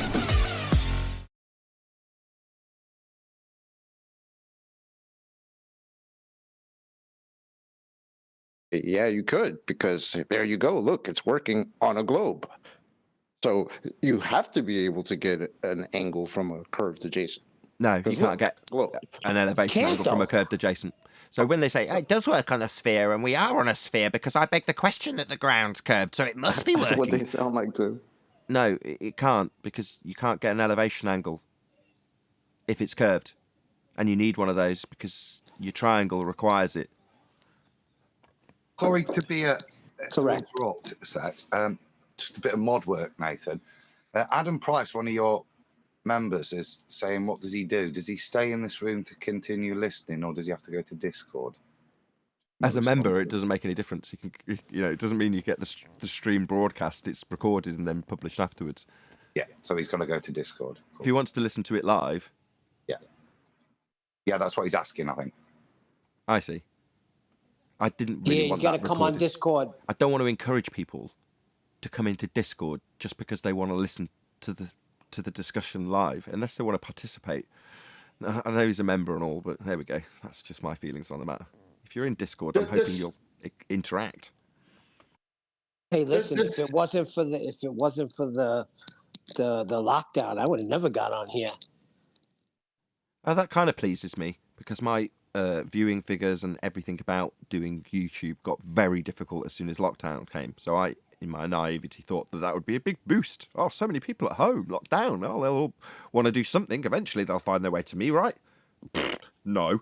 From about 300, 320, I put a button on my Stream Deck box to press when I hit 350 because I was like, oh, any day now. And then lockdown, less than 100 people watching immediately. I'm sure you could. Well, maybe you guys weren't paying attention when that was happening. I certainly was. I was like, my God. I did. I saw that. If I could continue. Go on, John. I was going to say, to the average globe believer, though, flat Earth is nothing but like a passing fancy where they type it in a Google search engine and get the first confirmation bias that they can find, and then it's never in their mind again until it's brought up by someone else. Right, and that's how it's been positioned algorithmically in YouTube, so that when you do your cursory search for Flat Earth, you'll find anti-Flat Earth channels, like the guys we were discussing at the end of the live show. That'll be your first port of call. They'll offer you up the confirmation bias you require, and we will remain fringe at the very lowest of the lowest parts of the lists, and only grow if people who are kind enough to share the show, which is what I say at every single show, actually share the show. And that, keeps a very limited amount of growth for what is fringe content. Annoying, you could bitch about it all day because our opponents have the same titles and tags as we do, but because they're screened and obviously recognised as being anti-Flat Earth, then they're foist up and make quite a decent living off it. Well, there we go, that's enough of my moaning.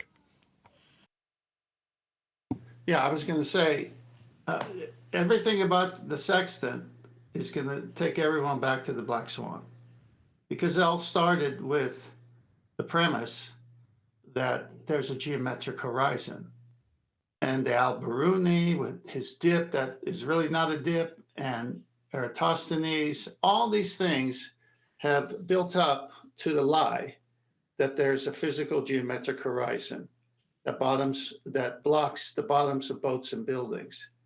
Now, when that is revealed to be a thought experiment, never ever true, only exists in the mass, the whole thing starts crumbling.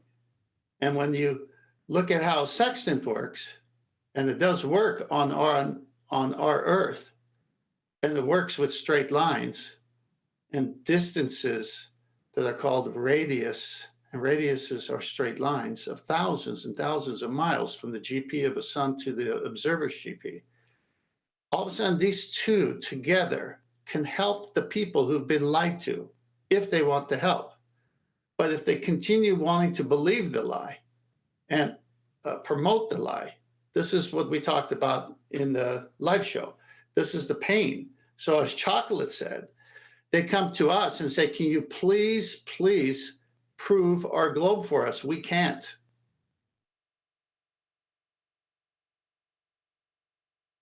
Yeah, we become their gurus, especially when they get defeated. Well, what is it then? It's like suddenly I'm the arbiter of the world. Well, no, I see it as intriguing and fascinating now that I don't know. Doesn't mean that I'm going to suddenly provide all the answers, but they immediately pop you on this pedestal, not because they want to actually hear what you've got to say, but because they want to knock you off it. And when they do, obviously you've been knocked off the pedestal, you didn't have all the answers, therefore sphere again. So it turns into personal attacks. Well, that's what my son does. Then you tell me what the sky is. He wants an answer because he's getting answers, even though they're wrong answers. But they want to know what the sky is. They want us to give them an answer now. Yeah, I don't know. Isn't that wondrous? I have no idea what the sky is. Don't know what the sun is. They want a replacement teddy bear for the one you just took away. That's right. That's it. That's correct. That's what I tell my coworker all the time. That's why you ask me all the time, well, what is it? And if you can't tell me what it is, well, then I can't believe that it's not what I already think it is. And it's like, oh, so you just want me to replace a teddy bear that I just took away from you with another one, a little more fancy one, or something. Well, chocolate, that goes along with what we were talking about. So they will hold on to a lie rather than be shown that it is a lie. So they can drop the lie, and if they're really interested, help themselves by researching on their own and using logic. So it's more like, okay, you've proven that they lied to me, so tell me what it is. Well, I don't know what it is because of this and this and the other, but I know how to spot a lie because it can't be this for the reasons I told you, and you even said you're right. So now, what are you going to do now? Still hold on to a lie that's been shown to you that it is a lie? Or you're going to say, well, I'll just hang on to that lie until someone shows me truth. I mean, that's so stupid. I'll tell her, why don't you pay attention to your senses, though? Like, why are you asking me? You know, your senses tell you pretty much what the hell you're living on, right? Well, that's why I said the Earth presents itself to you in a certain way, and it's literally the opposite of what they tell you it is. So why don't you trust your senses first, and then go on from there? You know, it was simple. It's not really a request, is it? It's not really, oh, well, then you tell me. It's the last throw of the cognitive dice in the person's head. They've had to abandon science. They've had to abandon this. So the only way to keep their paradigm is to say to you, well, if you want me to change, then you've got to give me an alternative reality. And if you can't, then I'm allowed to stay on the ball. I can stay on the ball because you don't know what you're talking about. Therefore, I'll stay where I am. And it's just like it's a last throw. And it shows defeat to me. If they're only be taught is then, well, you tell me what reality is, then there's a kind of a tacit acceptance in that they recognize that the one they thought they had is disproven. Well, that depends, because they say that the people that gave them this paradigm are learned men. They're educated men. Who are you? Well, we are just provably better at doing what we do than the ballers are. And so they eventually admit we don't know how to do this properly. They don't want us to give us our flat earth impressions and ideas. They just want us and our expertise to help them out rebuild their own understanding. That's why they're asking us for help. Even though they present themselves as opponents, they ask us for help in their modeling. And that's actually, it's not even to outdo us. They genuinely want to understand better what they believe in. But they cannot accept that we're stepping away from it entirely. But they do notice that we're better at it, though. And they want our help. Yeah, if that's coming from a normie, then maybe I can understand that. But if that's coming from a anti-flat earther, then it's like that's more of a tactic, right? Like asking us why we would expect to see a deviation that their side claims to see. That's a tactic, because they know you can't see it. So now they have to turn it around and make us sound crazy. Like, oh, why do you think we would see this thing that we just claimed that we would see? That's a tactic to make your opponent look ridiculous. Yeah, they are being ridiculous. Backfiring on them, because it's like, bro, that's your claim. Right, they want to make us look ridiculous with their globe claims. Like they basically just want to shame us with their stupidity. That's what they want to do. Should the guy who has show me where the globe claims the horizon's visible? Like, are you being serious? You can't be serious in here asking us where the globe claims that the horizon is visible. Right? It all starts with Earth curves. Right. The physical geometric obstruction that they call the horizon is the basis of every globe claim. That's correct. That involves measuring the geometry of Earth. Hey, everyone. Maybe it's what's up? Hey, Ryan. Maybe it's just supposed to work when Bill Nye has his little boat on a little ball, and he's showing you how the ball and the boat are working together. They still Maybe it's use- only they supposed still to work use that. at that level, but once you get to this level, it's like, oh no, show me where we're supposed to see that thing. Then you got somebody still like use Rumpus who it. says, well, that only exists in the math. Oh, really? How many people went correcting him when that video came out? How many? I don't know. Again, No. where's the debate? Where's the debate of Globers versus Bill Nye? Because Bill Nye was showing people, oh, look at this boat disappearing behind the geometric horizon. Yeah, That hasn't all the aged people. well, has it? Clowns. All the people who were now saying that you can't see the geometric horizon and it's only in the maths, blah blah blah. We always knew this. Well, where were all those people when people like Bill Nye and every teacher and everyone else was going around telling everyone that boats and buildings are blocked in the distance due to a geometric horizon, where a physical horizon? Where were they? None of them. That's a None good of them question, even Brian. realized. Yeah, none of them even realized that. We hadn't created them yet. Yeah, none of them realized the geometric horizon was only in the maths. None of them. So they were Rumpus did, but like most of them didn't. So now they're all geometric horizon experts, as they all they're all sextant experts now. They put that on us. You are the sextant experts, supposedly, are you? No, we don't claim to be that. But all of a sudden, when we started learning about the sextant, suddenly you all supposedly knew about it, and they don't. They get it wrong all the time. But that's the thing, isn't it? They start becoming experts on stuff that we had to teach them about. Projection. Well, no, their idiots. purpose isn't to prove a globe, though. They want us to be wrong. That's whether it disproves their original position or not. It's no It's longer funny about how proving that used to involve proving a globe. It doesn't anymore, does it? they just want us to be prove wrong. us wrong now. That's all. Proving us wrong used to be proving the globe. Remember, body of science proves we're on a globe. The whole body body of science of proves the whole body of science proves R. Body of science proves gas pressure without a container. All of those are direct quotes. Yeah, another direct quote is science doesn't prove anything, though. Science doesn't prove anything. Now. Science is in the business of proving things. I think I heard this clown say that the other day. Like, what? Why y'all threw science under the bus, yo? I thought that was your boy. No, that's pseudoscience. Meanwhile, ATY, Andrew Thomas Young, all the refraction calculations were done on a flat plane, but we need to have some geometric considerations. We're going to make it look like we got it from a globe.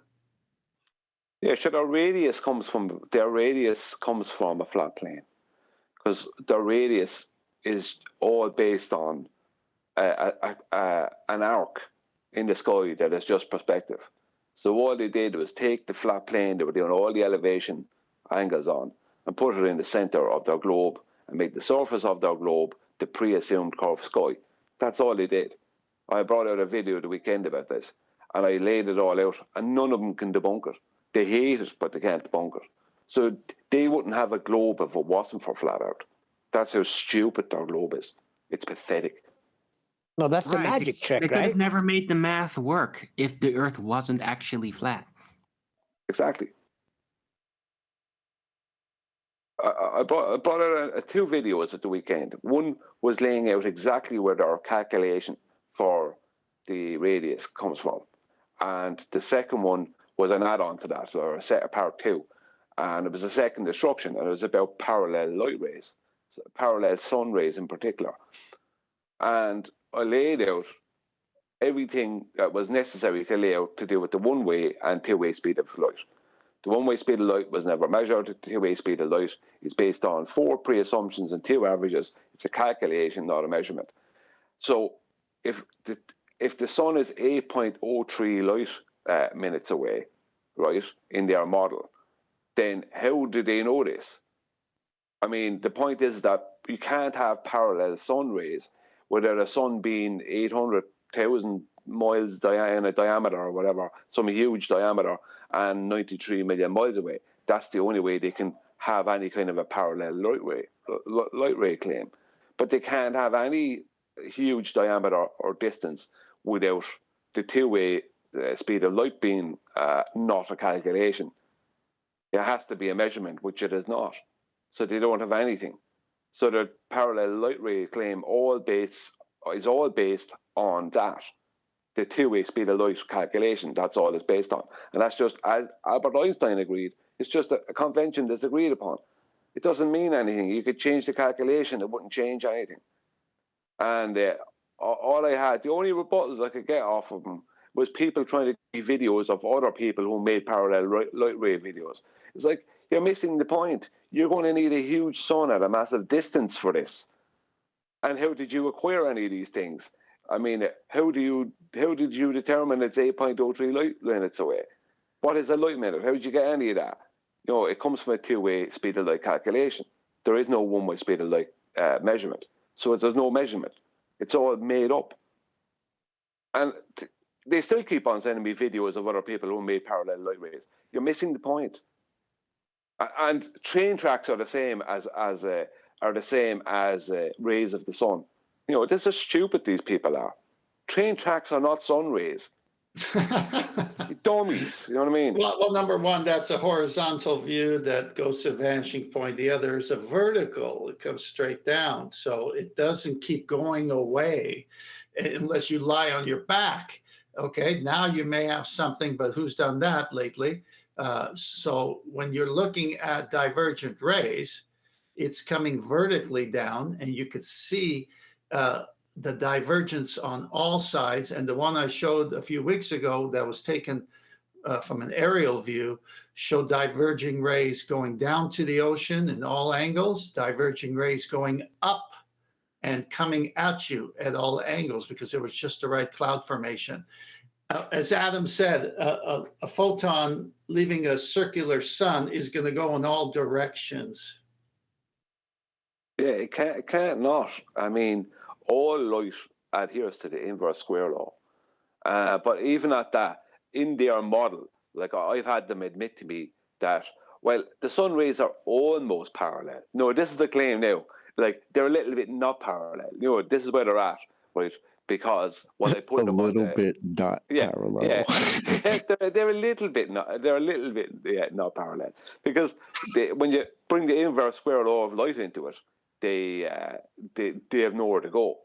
So they have to say, well, they're a little bit not parallel. No, they're not anything. They're not parallel at all. Like they're divergent. The sun is not a huge thing. 93 million miles away in a vacuum.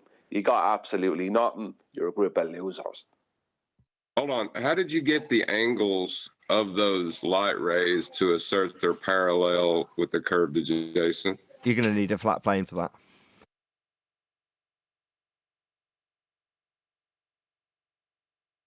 There was a super chat there. I just caught the very end of the live show. There was a super chat there from a guy called Mike Jones, and this guy makes it seem like he's a flat earther, but he's not. As far as I know, it's Bob the Science Guy. Right. So this is where they're at. They're pretending to be flat earthers and even given super chats when they're not. You know, that's pathetic. It's pathetic. You know what I mean? Look in the mirror. Like, it's just, how do you live with yourself doing that pathetic stuff? Pathetic human beings. Sorry, they're just such losers. These people.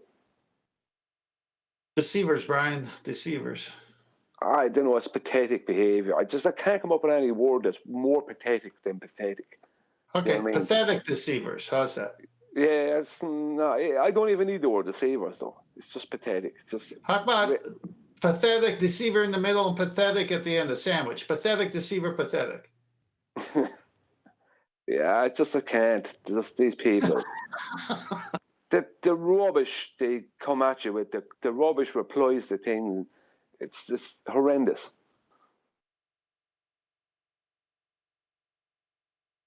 It's so silly when you listen to them, especially on the sextant. The maximum altitude is 90.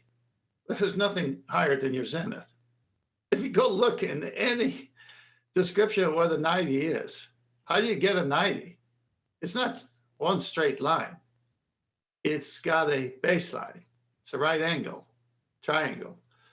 So it's right there in all their pictures, even with the lies of a curved adjacent. 90 kills them. Triangle kills them. 90. This was what I was in my video. 90 created the globe because both Eratosthenes and Al-Biruni are officially claimed to have referred to the maths of Pythagoras. But what is Pythagoras famous for? The Pythagorean right angle. So 90, everything starts with a 90. The globe starts with 90. Do you know what I mean? So they deny the 90. Go on, John. I was about to say, that's why they consider flat Earth an arcane description, because the globe is built on flat Earth. The concept of the globe. It's what Brian said at the beginning. They are doing it by cutting this globe in half and having a plane, which I'll call the equator plane. It's all flat, or center of the Earth another way. So there's your vertex. They need a plane. They can't do it with a curved adjacent on top. So where do we get it? Oh, we'll do it from the horizontal plane. If we cut the globe in half, that's a plane. That's where the two lines can come and meet. Yeah, you just hit the center of the Earth mode on your sextant, and there you go. Oh, is that it? I didn't see that one. Yeah, you missed the 2021 version. Oh, I see. The center of the Earth button. As always, Chocolate's got such a good grasp of the argument that he can turn it into a sarcastic joke. But ultimately, that's the main bait and switch in this, isn't it? When they're going to justify how it works and describe the angle in their maths, they're no longer describing the maths of the angle that you measure on the ground, which is how you measure the angle. They take that angle from the centre of a presupposed spherical Earth with all the light coming in parallel and all the other presuppositions. But that isn't where you're measuring the angle. And so Chocolate's joke is to say you push the button on the sextant and it takes it to the centre of the Earth to give you the angle. Well, no, it doesn't. You're just measuring it on a flat surface. That's the only way to get your angle. You've got a baseline and you've got an angle to whatever you're looking at, the star or whatever. That's it. It's two straight lines. Not from the centre of a presupposed spherical Earth, but that's what they think they need to do, right? Push the centre of a presupposed spherical Earth button on a sextant, Chocolate. Can't be done any other way, Nathan. It's right next to the turbo boost button. Well, then they should tell us what the molten iron core is made of. If they can get a measurement from the center of the Earth, then they should be able to answer that housekeeping question for us, no? But they can't tell you, but they don't know. But they'll still tell you. They tried that in the super borehole in Russia. They tried to send a guy down with a sextant, but he got stuck after 8 miles. How big do you think the borehole is? How wide do you think that hole is? It's very small. Two foot in diameter. No, it's not even that. Is it not? I thought it was 18 inches. It's really small. No, it is small. So if you Google search or do a YouTube search for hole to hell, I think is how you'll find it. You'll see various people going to it, and it's just looks like the top of a pipe with an inch thick steel welded onto the top of it, and then a load of graffiti on top of that. But it's really small. It is. I've seen it. It is very small. But I'm having a little. It's good to know that the road to hell is only about like 8 miles down. That's cool. It's actually broader than that. Jesus said broad and wide. Yeah, they didn't get anywhere near hell. But they say they hear all the cries from her. Did you hear that video that says the cries from the hellhole? They're supposedly hearing these screams of people being tormented. Is that from the Cola Super Deep borehole? Yeah, that's what they say. I know that's only that's not real. They only say sealed up for a start. No. You're not going to hear jack. It's sealed up. So the top of it, as I just said, it's got an inch thick of steel welded on top of it. So you're not going to drop pennies down it or anything.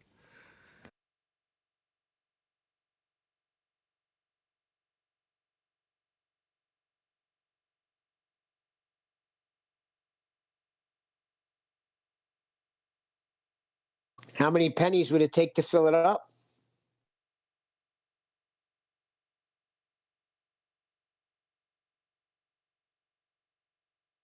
No one's got the sense to do it. That's a good one. That's a good one.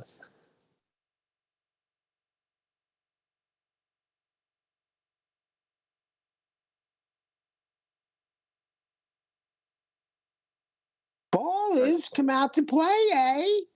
Wow, Adam, that's interesting. The best proof of the globe looks like that, huh? That's the worst proof of our globe. I know, it's funny. They shut it down. It won't work. Yeah, the failed shrine to the molten iron core. Yeah, we can say the flat Earth is only 9 miles deep. They can't prove any different. It's a dome. Agreed. That's how you say good morning now. It's a dome. What the hell? He's calling from his domicile.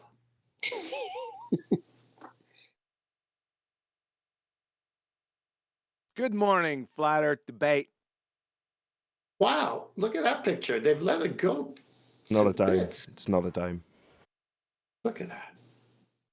Good morning, QE. Good Look morning. at that. Can't see anything here in Discord. We can't look at that. Citation, please, for the dome.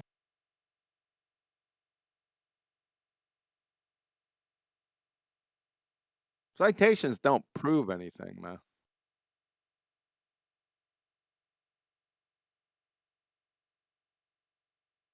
Oh, stay tuned this week. I think Saturday. Yeah, we'll do it Saturday. Ball busters. We're going to go do logical fallacies again.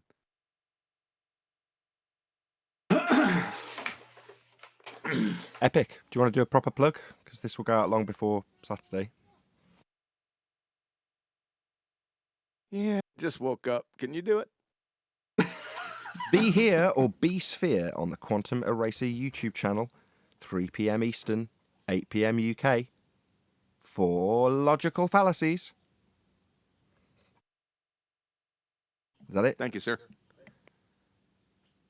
And then you're supposed to repeat it. I just woke up. Okay. Not repeat that. Can I ask QE a question? Oh, God. Think about this over breakfast. Can you have parallel sun rays without the two-way speed of light being measured?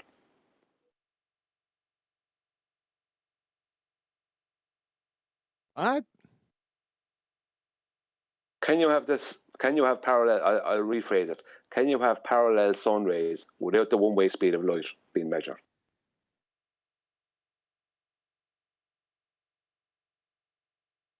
Yes. How do you One get the doesn't have anything distance? to do with the other. How do you have the distance? Say again? How do you? The claim that they have parallel sun rays is based on the size and distance of their sun. The distance gives them the size. They need that size to have parallel sun rays. Yeah, but in their reality, we don't have that, so that's dead. Yeah, I know that, but that's what I'm saying. The point I'm making is, you can't have parallel sun rays unless the two-way, let's just say the two-way speed of light calculation is not a calculation but a measurement. But we know it can't be a measurement. No, that doesn't make any sense. One doesn't have anything to do with the other. Speed doesn't have anything to do with the geometry. Yeah, but it's the distance. They need the distance for the parallel sun rays. They need the distance to create the size. Otherwise, they won't be parallel. Well, I already understand that, but that wasn't your claim. You claim that you need to know the one-way speed of light to tell that they're parallel. That doesn't have anything to do with your second point, which is true. This one isn't. Well, without having the speed of light, the point I'm making is without having the speed of light, how can you make the claim the sun is the distance it is in the heliocentric model? I really don't need that. All I have to do is observe divergent rays. It's over. I don't need anything else. What? Yeah, but do you understand that without having the speed of light, then their whole claim falls apart like? How are you going to measure the angles with a curved adjacent? I still don't get that to assert they're parallel.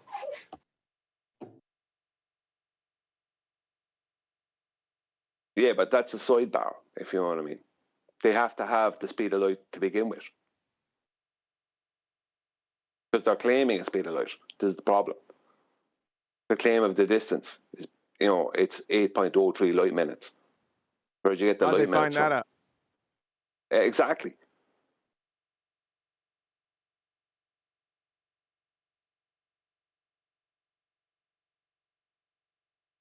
All right, now I'm awake. Go ahead.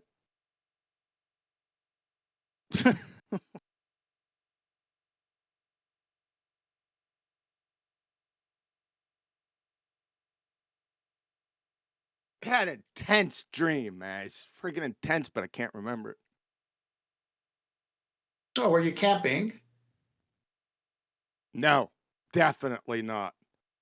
Okay, so it wasn't an intense dream. It was in your house dream. Oh, intense. Ah, it was in my house dream. Yeah.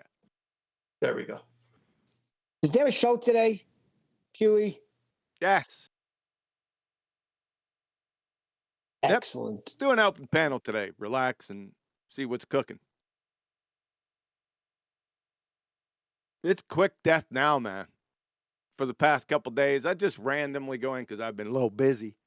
Just randomly go in VCs and have just dumbass baltards walk in there.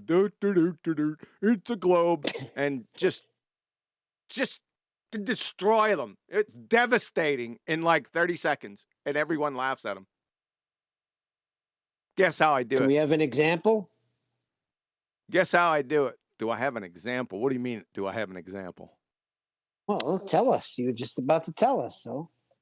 Yeah. So I'm going to ask you. Guess how I do it? How do you do it? With an elevation angle? Yeah.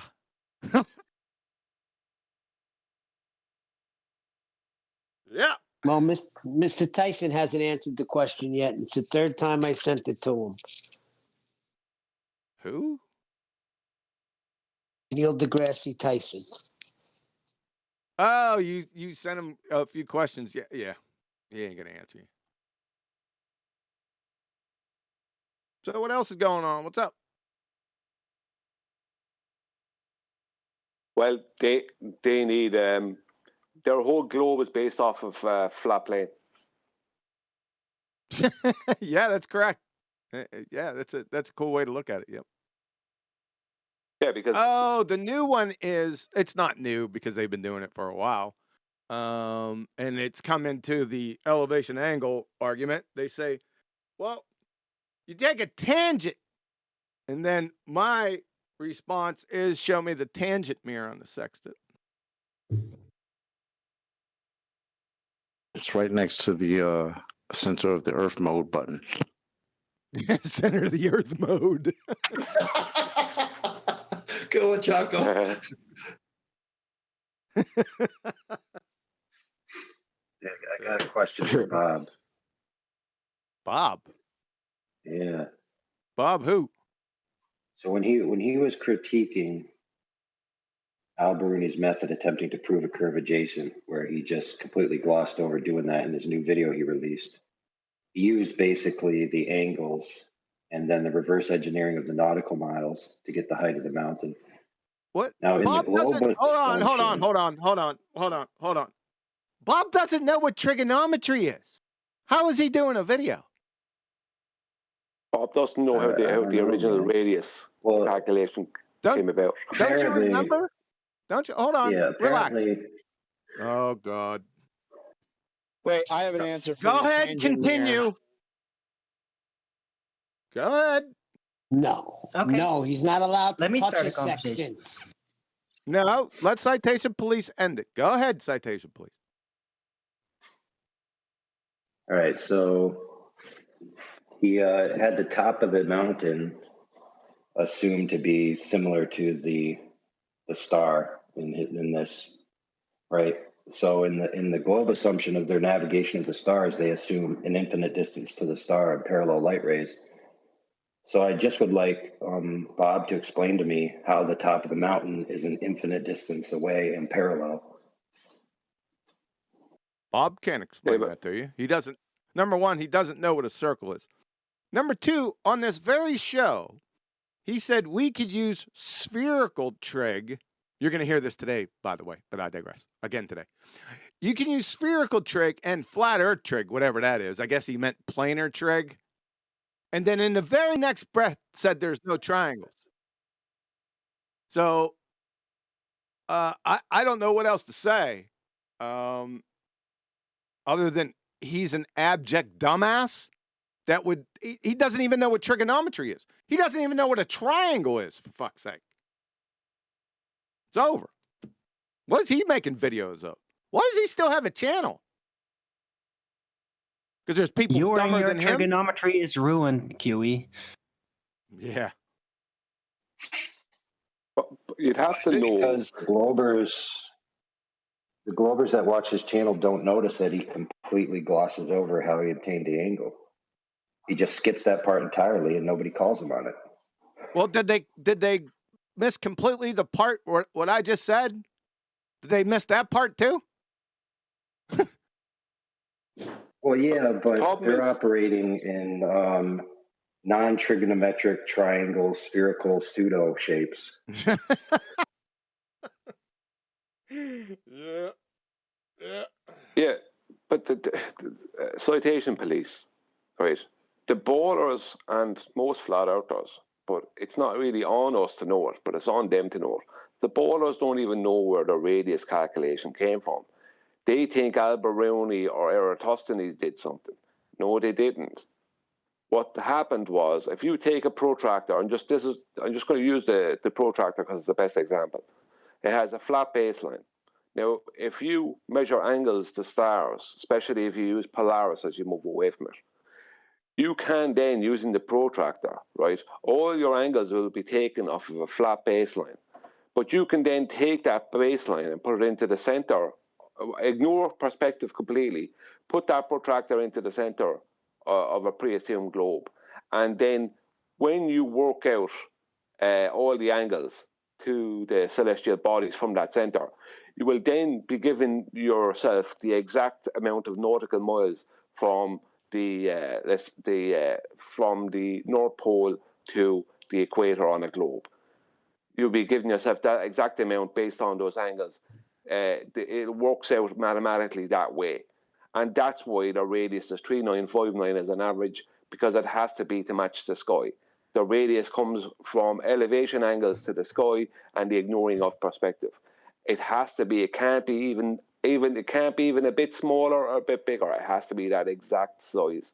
And that's why Eratosthenes and Alberoni had to refer to the maths of Pythagoras, right?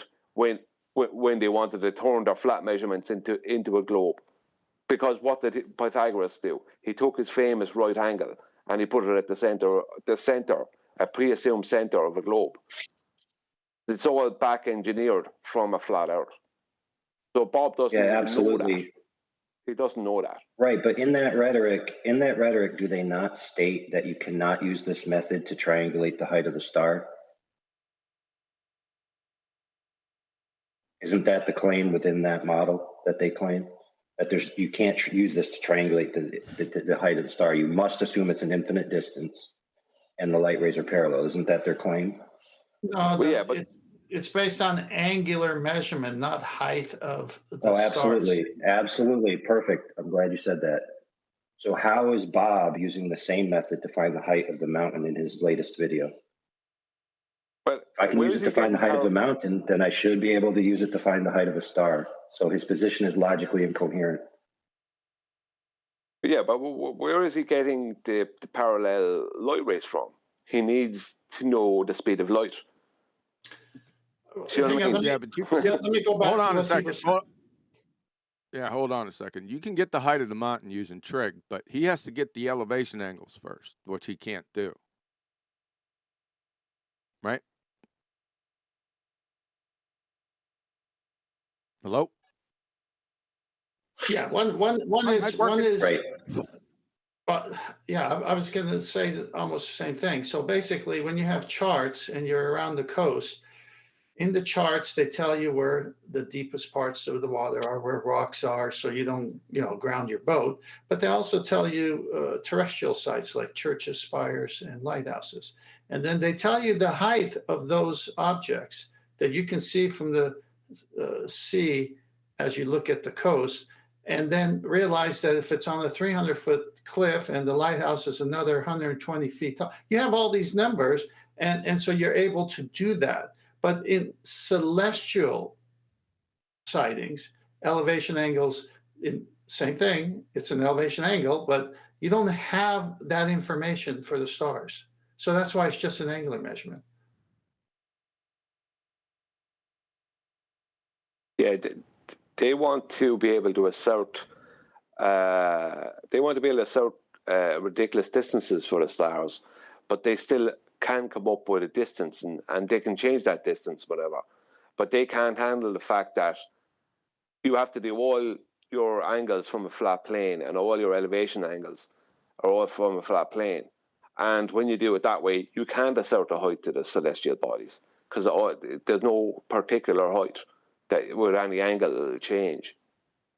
So they just back engineered from they just use elevation angles from a flat plane and back engineer the perspective.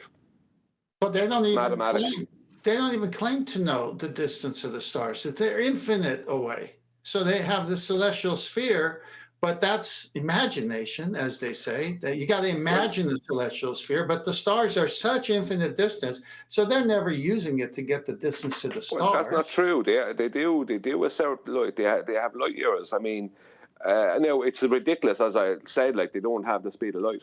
But you look at Polaris. I think 3 times in the past 15 years they've changed the distance to Polaris. No, I remember. You know what I mean? I remember when I was in school, Brian. The sun was 3 million miles away. Yeah, I know, but they've changed that too. But the thing of it, they've changed it as they needed to change it to let's say finalize the maths, and they're still twerking and messing with it.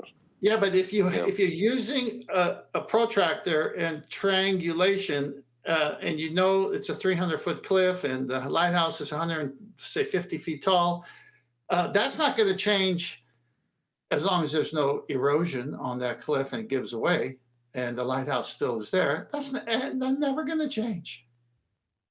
Yeah, well, so they never had it through triangulation. They have it through calculation. Well, your angle to the cliff will change as you move away, but the difference is that you can find the height of the cliff, but you can't do that with celestial objects. There's no. Well, that's my point. My point is one time it was 3 million miles away, and then it went to 93 million miles away. So how did it change? It's a calculation. It's not a measurement. But the whole lot. Exactly. Their final 93 million miles away, they have to assert parallel sun rays. So they need to use a 2-way speed of light calculation, which is based on absolutely nothing. No, I agree. But that's a different argument than the one we were on. But and then it's a train wreck. But it's not though. It's the same argument. It's all the same argument. I already told you. Oh, phone call. It's the same argument. The question still stands. The question still stands. How can a glober claim simultaneously that he can't ascertain the height of a star, and the methodology he uses assumes an infinite distance, yet use that same method to tell me the height of a mountain specifically? See the contradiction? Because he has more detail of the height of the mountain versus the star. Wrong. No, I'm saying the way they think. Oh, well, yeah, but the problem is that they applied the same method. Bob, in his latest video, applied the same method to both. in an attempt to get past the curved adjacent problem. Well, you can't do that. When you have to, absolutely. you first have to have the elevation angle. You can't get around that. You have to be able to. You don't calculate the elevation angle. You have to measure it. All right. Oh, be careful of this. I've been hearing a lot of this from these friggin' knuckle draggers. Angular distance. So if you hear angular distance, don't let that throw you. Oh, I'm sorry. Am I going in and out? No, you're good. My levels here in Discord are jumping all around. Okay, so back to angular distance. Who? It was me. I was not on push to talk. For the third time, if you hear this phrase, angular distance, don't let that throw you. There is no distance. It's an angle measurement. It's in degrees or radians, right? So when they say angular distance, don't let that Jedi mind trick you. It's not inches, feet, and miles. It's just an angle. Crayon munchers. And are they referring to Julie, I just want to say, before we change topics, your tangent mirror is right next to the adjacent mirror. Thanks. Can I have a go at that question now? The difference is very profound when they're, and we'll accept it's off a flat plane, but how they apply the what the angle means. If you're doing shore-to-shore measurements and you're taking real things, then you make an assumption that the angular change is to do with distance from the object. And you do actually use just standard trigonometry there, where you will actually input the height, the opposite length. When you do celestial navigation on a ball, you abandon that principle that angular change has anything to do with distance. All the angular change is to do with rotation, the curve of the Earth and how it changes the viewing angle. There's no mitigation for distance in there. They're two very, very fundamentally different applications when you do the ball model. Like I said, one assumes angular change is created by distance when you've got real life objects, and when you're doing celestial, there's no allowance for distance to mitigate for angles. It's all to do with Earth curvature. It's only attributed to that.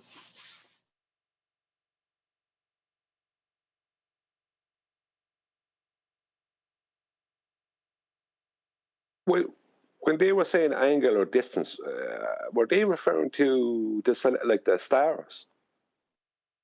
I don't know. I heard it a few times over the past week or so, and it just that they said it, and then no one challenged it, and I was sitting out. Wait a second, angular distance, and then I took that. My question is, when you hear that, tell them to give the units a measure. Well, they're gonna come in nautical miles, but that's not what a sextant does. A sextant. What? No. What? No. Angular distance isn't nautical miles. No, can I finish? Hold on. Angular distance, the assertion in itself is logically incoherent. It's a category error in the same phrase. Yep. I'm glad I was able to finish what they say. Oh, we thought you were saying something else. Go ahead. Yes. A sextant only, and this is all it does, is measures the angle of elevation above the horizon. That's all it does. Now you take that piece of information and you say, what's the complement? The complement gives you the zenith distance of the star's GP to the observer's GP. And they do that in nautical miles. So if it's a 50-degree measurement of the sextant of an angle off of the horizon, you must take that from 90, the highest point, 90 minus 50 is 40. 40 is a complement. 40 degrees times 60 minutes. You're 2,400 miles because of the complement, not because of the sextant measurement. That starts the ball rolling, pun intended, but it's the distance, straight line.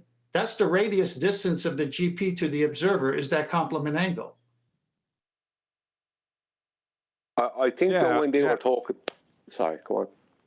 Go ahead, because I wasn't sure of the context. I just heard it, right? I didn't put any cowbell with it. I just heard the phrase. It wasn't in relation to anything particular. No, I'm glad you brought it up, Huey, because if they say the sextant measures distance, they're wrong. The sextant measures elevation angle. Correct. What I think it might be about is the size of stars at a distance. But what anyone on the other side claiming an angular size to a star, then they're outside their own rhetoric, because even Rumpus corrected people one night on Brandon's and stated that the stars are just a point source. They're so small that they have a very, very tiny angular size. So they're just officially seen in astronomy as just being point sources. I think, so they don't have an angular size because they're just tiny point sources. Because you have, how are you going to, like, they also have a glare off of them as well. So how are you going to determine their diameter or whatever? So they could be talking about that if they're talking about the sextant. They could be bringing that into it. It's hard to know with these fellas they don't know what they're talking about. So how are we supposed to know? It's hard to know. It's not. It's again, the angle is the sextant. The distance is the zenith to zenith, the radius from the complement. They're trying to mix the two, I think. Yeah, they just use this is classically defined, guys, just real quick. This is classically defined what in logic is called a category error. Okay, it's an incoherent statement. Yes, because sextants don't measure distance. They measure angles. No, I think he's just talking about the phrase angular distance. Hold on a second. Let me look this mug up. I'll post it once I look it up. Angular distance. Well, while you're looking it up, in my reading, they always say it's never for the height of the stars, just for the angle to you. They even admit to that. It is outrageous. It's like they've made it up. It's like saying navigator's miles or some shite like that. Navigator's minutes. All right, there you go. We'll go from Wiki, their alma mater. 1 second. Angular distance. Where'd you go? All right, here we got it. Since the angular distance or separation is conceptually identical to an angle, it is measured in the same units, such as degrees or radians. It's over. So whatever, I don't know what the hell they're talking about. These ballers. Oh, so it's a tautological explanation. Just he's using different words to say the same thing. Well, they put distance in there. That kind of throws a paradox in the works, because a distance measurement is what? It's what are the units of measure for distance? Miles, I suppose, kilometers. Yeah. It could be miles, feet, inches, meters, nautical miles. Yep. That, and you can't have an angular distance. It's a married bachelor. So there you go. Yeah, you're trying to derive it from the GP with the trig, but that's a calculation you're taking off an angle that you get and then converting that to a distance on the ground through the process that they want to ignore completely. But that doesn't mean that you've got an angular distance. That's absurd.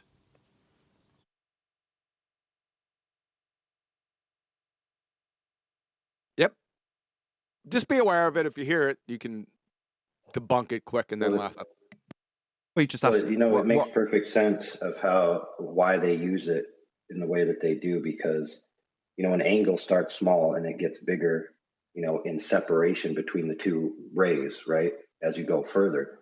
And so on a physical object, if you're casting those rays, you would get greater distances, right? Which is what they assume in their heliocentric model.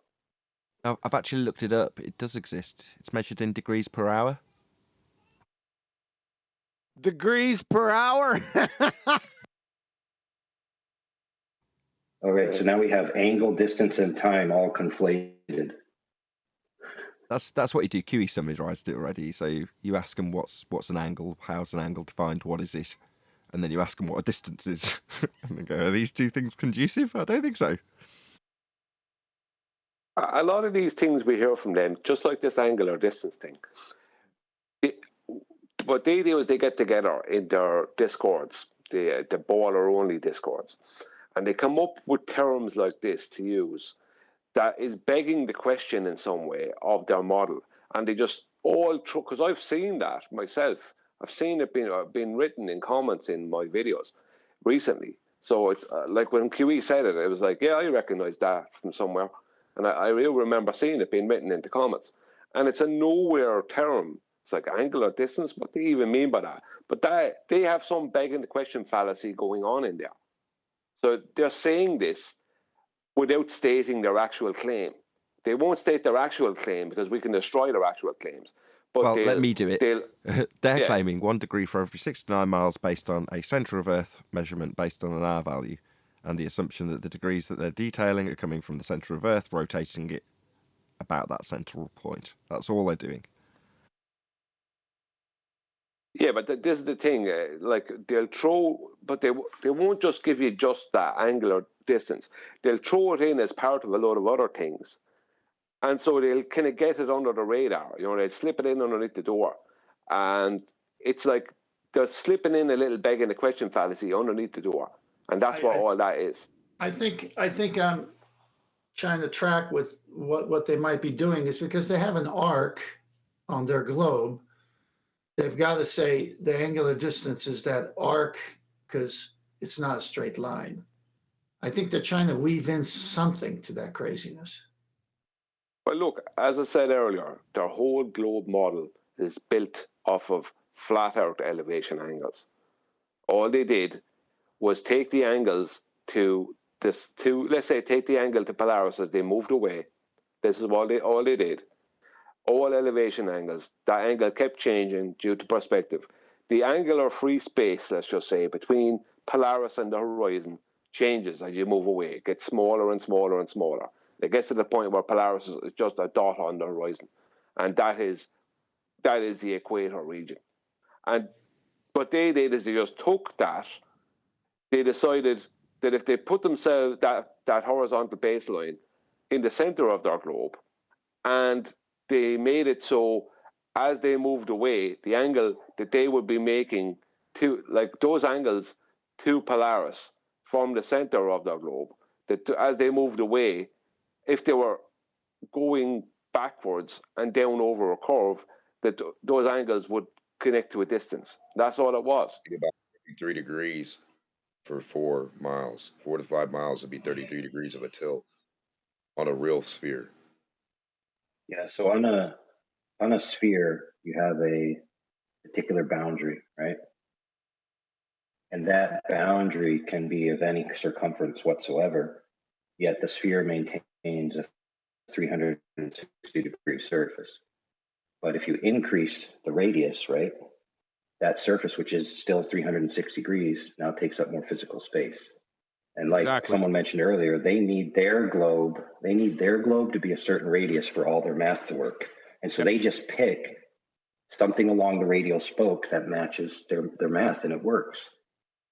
It's very important. We know that if you go further away from the center on the radial spokes, you get an increase in surface distance. And so that would be a conflation of this idea that angles represent distance on a physical object. Precisely. That's what my video is all about. That's exactly what my video is about. How they gain their radius. Their whole globe starts with a flat plane, and they built their radius off of the ignoring of perspective. They put that baseline, that flat baseline, into the center of a pre-assumed globe, and they just back engineered the angles. So they have to have Yeah, a radius of 3959. They have to have. They can't absolutely. change as an And I've average. had You can't change Glover's. it. Yep, I've had Glover's reply. Oh, but you're forgetting that the stars are an infinite distance away with parallel light rays. You're forgetting that part. Yeah, but they're You have to assume but that they are first. forgetting. What they're forgetting is their radius comes from Polaris. It all starts and ends with Polaris. That's where they got their radius from. Because the stars are moving because their globe Earth is moving, but they got the distance measurement. This is why they have polar and equatorial radius stars. Like the equatorial radius is 3963, the polar is 3950 in their model. The reason is that that's the only way it works for them. So their whole radius and size of their globe is based off of Polaris and the angles to Polaris. Right? That's an oxymoron, isn't it? Angles to Polaris. But everything's based off that. They just back engineered it to the center of a sphere and took the perspective out of it. So they're not seeing perspective then. They just Polaris is dropping because they're going backwards over a spherical surface. That's where. Yeah, so let me ask a follow-up question. Let me ask a follow-up question to that statement, because it kind of begs the question of how did they verify the angles after the supposed equator where they can no longer see Polaris? Well, they didn't need to. They already, that much gave them a quarter. That much gave them a quarter. And then they wrapped it around an assumption. Yeah, exactly.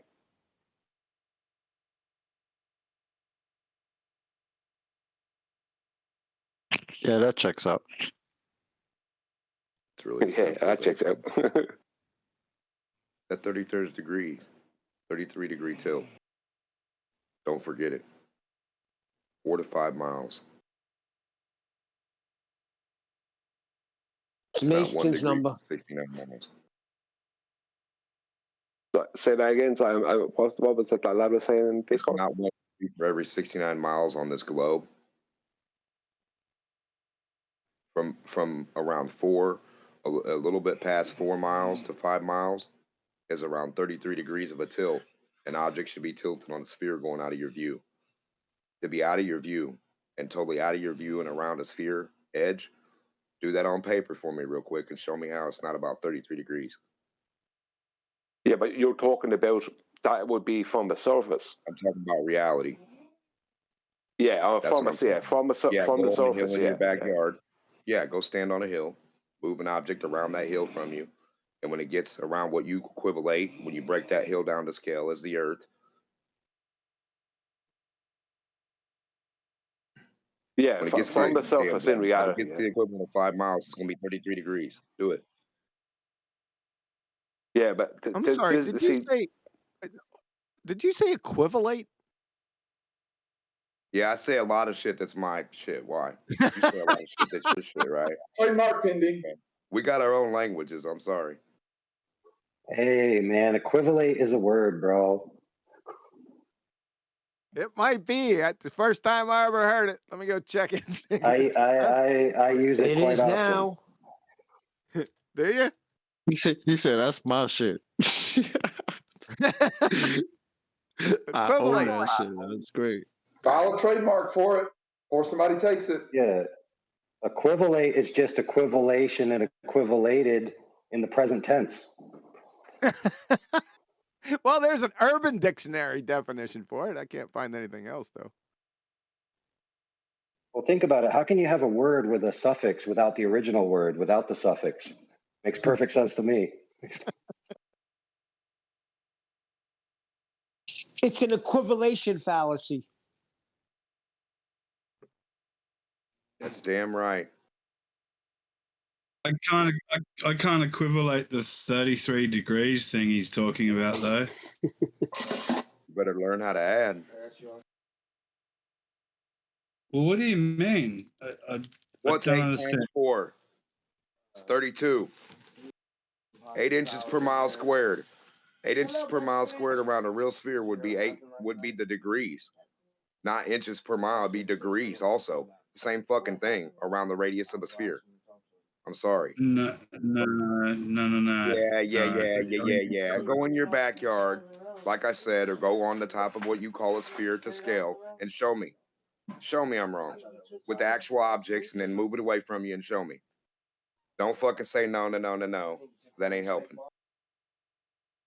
Yeah, but look, That's our there's no problem point with in this arguing globe. about We this. keep letting them say 1 degree for 69 miles. That's not even. That Yeah, doesn't but make no sense. well, it does. It It makes a does lot of when it's sense. done from the center of their globe. That's the whole point. It does when you use the They don't longitude have a lines. center. That's the whole point. So we're riding on the surface. We go by surface. That's the whole point. So it's 33 degrees. We don't have a center. Is your center 7 miles? Tell me what that equivalates, your 7-mile globe. Yeah, but I can't argue that. What? Where's your degree for a globe? Where's that going from? The center of a non-existent thing? Get the fuck out of here. What are you talking about? I'm What- talking what are about we where's the talking center about? of the globe. Mind your tongue, Does too. anybody know? Jeez. There's only allowed Anybody 3 got it curses. calculated? Anybody go there? No?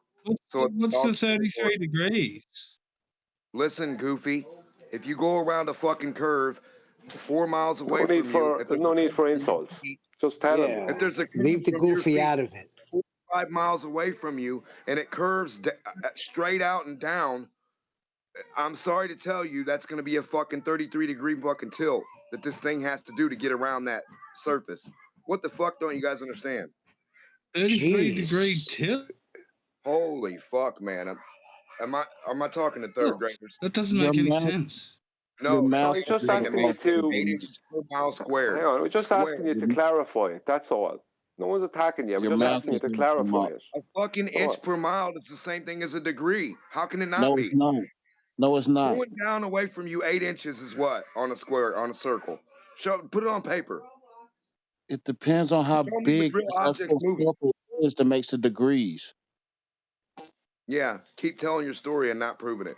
Show us. It's This geometry. all that It's you simple, declared basic geometry. 24,901 miles to scale, and show us when you put a little dot representing you, and you put another dot representing whatever else at 5 miles away, and then put a pin and move it along that, and show us how it's not going to tilt. Demont, Please show us. Demont, how do you get No, I want the degrees demonstration that you from guys are going to the show on a globe? sphere where the thing's not tilting 33 degrees. How Show do me that. you get degrees on a globe? Listen, if you need a glober to help you, ask him to help you. I am a Neil glober. deGrasse. Yeah, we'll go get Neil deGrasse Tyson's ball, that beach ball that he played with. Go get it and show us there's not a 33 degree tilt when you go 5 miles away from the observer. Okay, if you want to get degrees on the globe, what you do is take the circumference and No, I divide don't it by think so. 360. No, I don't think so. You do what I That's just how you told you. get the. You do That's what how I you just get told the you. degrees. Go 5 miles away and you No, that's a category error. Hold on, everybody. No, This is you an take reality, example. you take your ball. No, Demak, hold on, brother. Hold on. I This think is you'll an find it's example, again, of how to apply the category error. it's a false equivocation, I think you'll find. Is degrees, okay? With radial spokes. You can have a sphere or a circle anywhere within that lines, and it could be any different dimension, but he just prefers his dimension over another. And he's trying to equivocate degrees with distance. So 1 degree is 69 miles. That's wrong. 1 degree is 1 degree.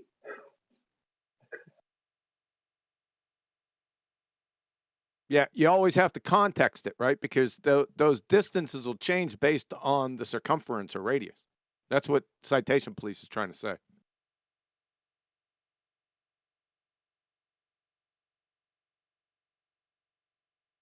Isn't it an ever-changing radius with an oblate spheroid, though?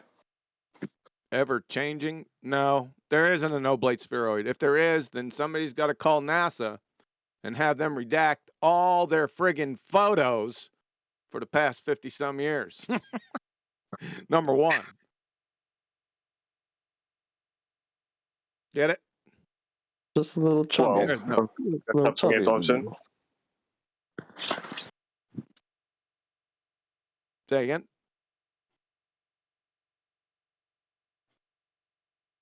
Like pear-shaped. the man. We going back that's to what the man. 2015. That's what the man said. It's pear-shaped. Yeah, it's funny. He was trying to Why? fat Why are shame we? the globe. Why are we funny? That's your man that said that. Pear Well, shaped. he funny too. Both y'all funny. Is the globe pear shaped? I don't agree with that, but okay. I find All it right. funny. All right. There you go.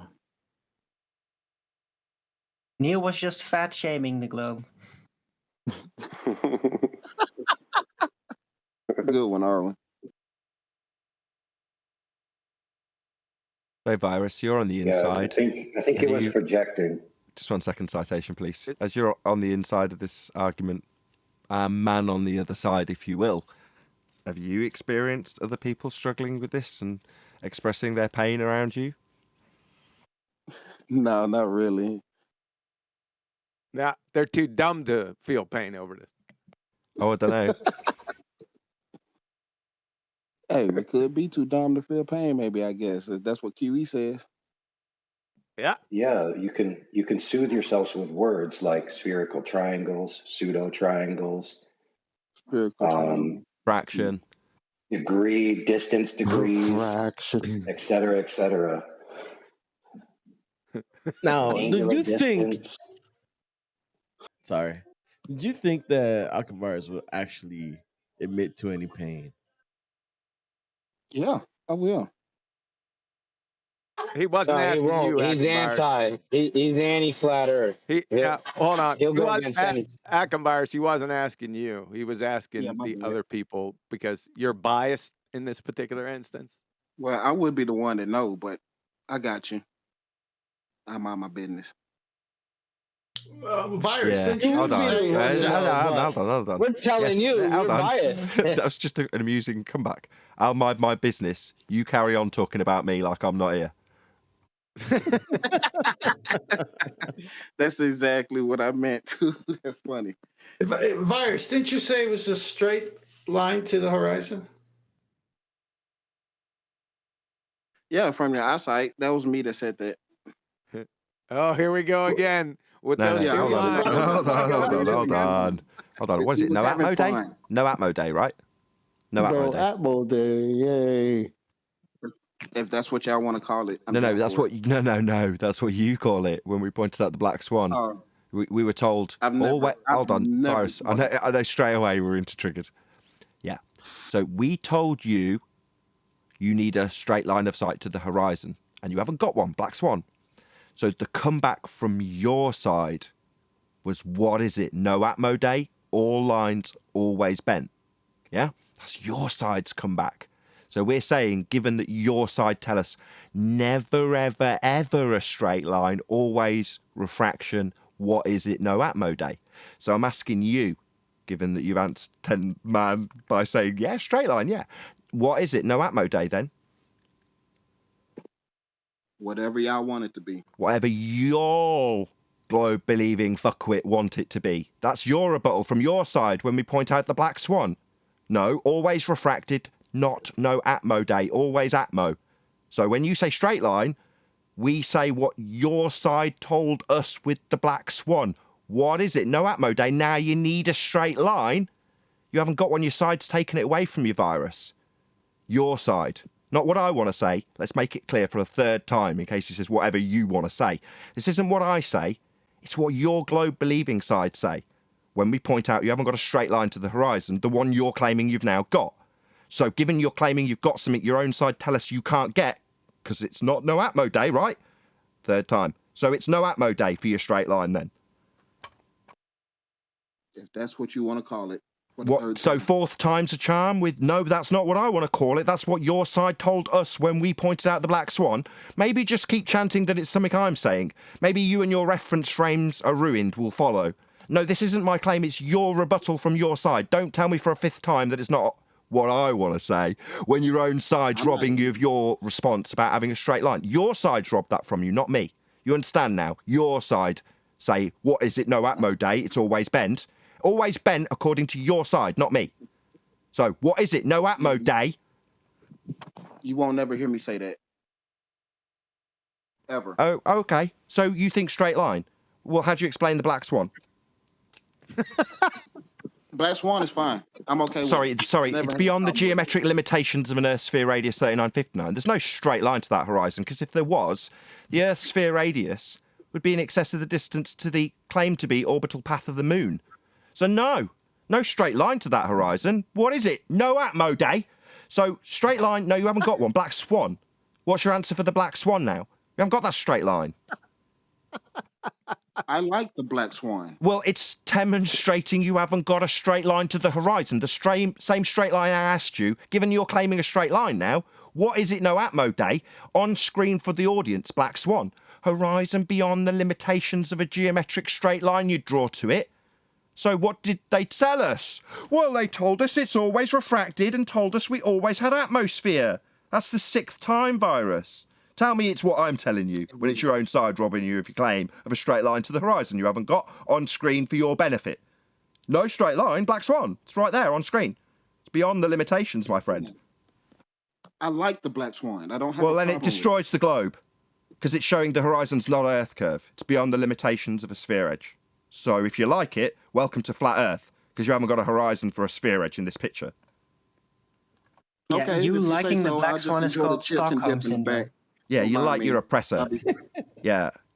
You like this image because Don't it mind me. shows we haven't got a horizon that's called Earth curve anymore. The horizon in this image is an Earth curve. Fact. So you like it? Good. Welcome to Flat Earth. The horizon's not Earth curve. All right, cool. I'm gonna be in the back enjoying the chips and dip and maybe in some of the punch. Don't Yeah, mind you me. do I'll that. be chilling. DJ's taking requests. I love it. Oh, can they play Rage Yeah, Against the that Machine? Black Swan is fine. Rage Stockholm I Against the honestly syndrome. Machine. love when a Kumo virus is on the show. It's great. Yeah, you stepped into Nathan, that can I one. ask? Nathan, can Yeah, I you ask can you ask. something? Sorry, John. Nathan, can I ask you something? Like a person. You can, but it was just that one time. Mating the piece, I got you. It paid really handsomely. No, go ahead. Am I welcome on your server? Am I welcome, Nathan, on your server? All are welcome. With the exception I welcome? of... I'm asking you like a person to person. Am I welcome on this server? I think I'm missing something. What am I missing? Nathan does not charge Yeah, us server. you're missing Nathan, but I want to speak with you, only with you now. I'm asking you, I'm missing. Am welcome on this server? Can I come on this server? Can I write something normally on chat on this server? Can I do that, or you cannot have any influence of that? Me, I have no influence over anything in the server. The only thing that's mine on loan is this room, or these rooms, this strip of rooms. After show, after show, ever after show, chill lounge, and live. Those are mine. Beyond that, none of it's mine. And during your show, is it chat? Purpose of chat is for your show, or purpose of chat is only for the server? Only for the server. So, well, I mean, if people who are on the show, on the panel, happen to be looking at the Discord chat, then that's up to them. But it's not part of my show in many ways. Some it is, if you like, because some of the stuff gets passed on to me and makes it onto the show. If I behave rude, if I swear, what will happen with me on the voice chat? If you what? If I'm rude, if I'm swearing, what will happen with me on the voice chat? Nothing, as far as I'm aware. No, I will be muted immediately. Okay. I will me. be muted, and I will not anymore have right to write messages.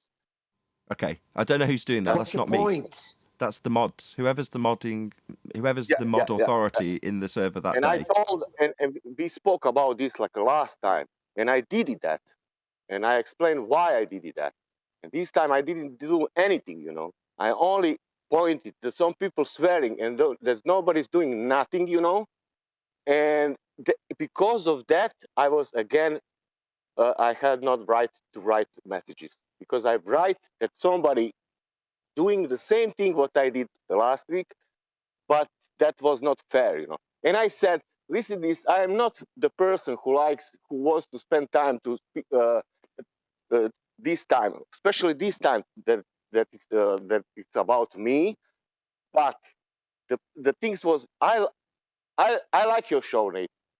You know, doesn't matter about server or anything. But I don't want to be treated like that, you know, because somehow I feel that I'm giving you some kind of support.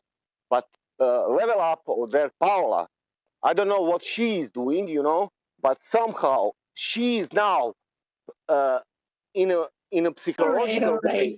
This guy. Let me tell you what happened. Let me tell you what happened because I'm being blasted in another room that I wasn't even paying attention to. Yeah, Paula, you told Yeah, let me talk now. Everybody else Turn. be quiet. Paula's just addressing what's been put to her. If there's a mod that can address his concerns afterwards, then great. But let Paula reply, please. I'm quiet. See, what happened was I wasn't even talking to Sasha. I wasn't talking about the topic somebody brought up of people drinking their own piss. And suddenly this guy, Sasha, starts jumping down my throat about me talking about it on my server. He isn't even in my server, and I wasn't talking about it. So I timed him out. He kept persisting and jumping on me. So I timed him out. So what does he do? He comes in here when I wasn't paying attention because I'm moderating the chat and starts trash talking me. That's worthy of a mute and a complete ban if you ask me, but I haven't even done that. So just shut it, Sasha. Can I explain myself now? Because Sasha, you did it. We're in you an had after plenty show, of chance man. to talk about me when I wasn't even listening.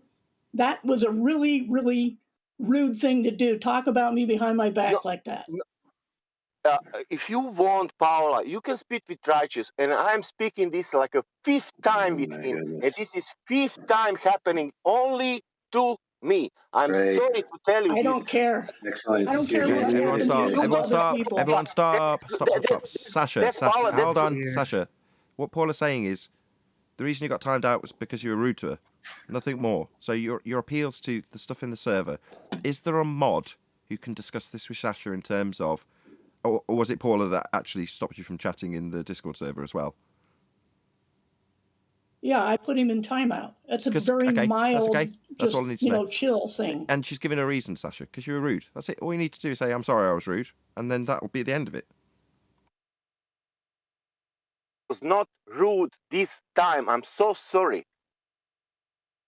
It was half an apology. Half an apology, Paula. You might get acceptance. We'll see. Yeah, I just don't know why he started picking on me for no reason. You know, I wasn't talking about it. Because at Paula, all. last week you cut me. Sasha, me, she's halfway through a sentence. Hold on, just let her I don't reply. know what happened to anybody last week, and I never talk about people drinking their own piss until you brought it up. Paula, you wrote to me like this, and you said, "Don't write me with a big letter." I wrote you a letter. What you want, Enzo? What you want? Sasha, cry me a river, Sasha. Come on, move on. Let's go. Not helpful. Look, he's got his grievances. He doesn't want to be timed out. Nobody does. He's happened to have the mod that's done it here. Nathan, discuss it. It's good. These things during the after show. Yeah, why not? That's it's what not the your after show sometimes show. about. It's just this is part of the show. It's I wouldn't want it on the live show, but no, there's a grievance. Sasha's perfectly entitled to express that grievance, recorded or otherwise. It seems like it's being sorted out. Well, then great. At this time of year, people get really short.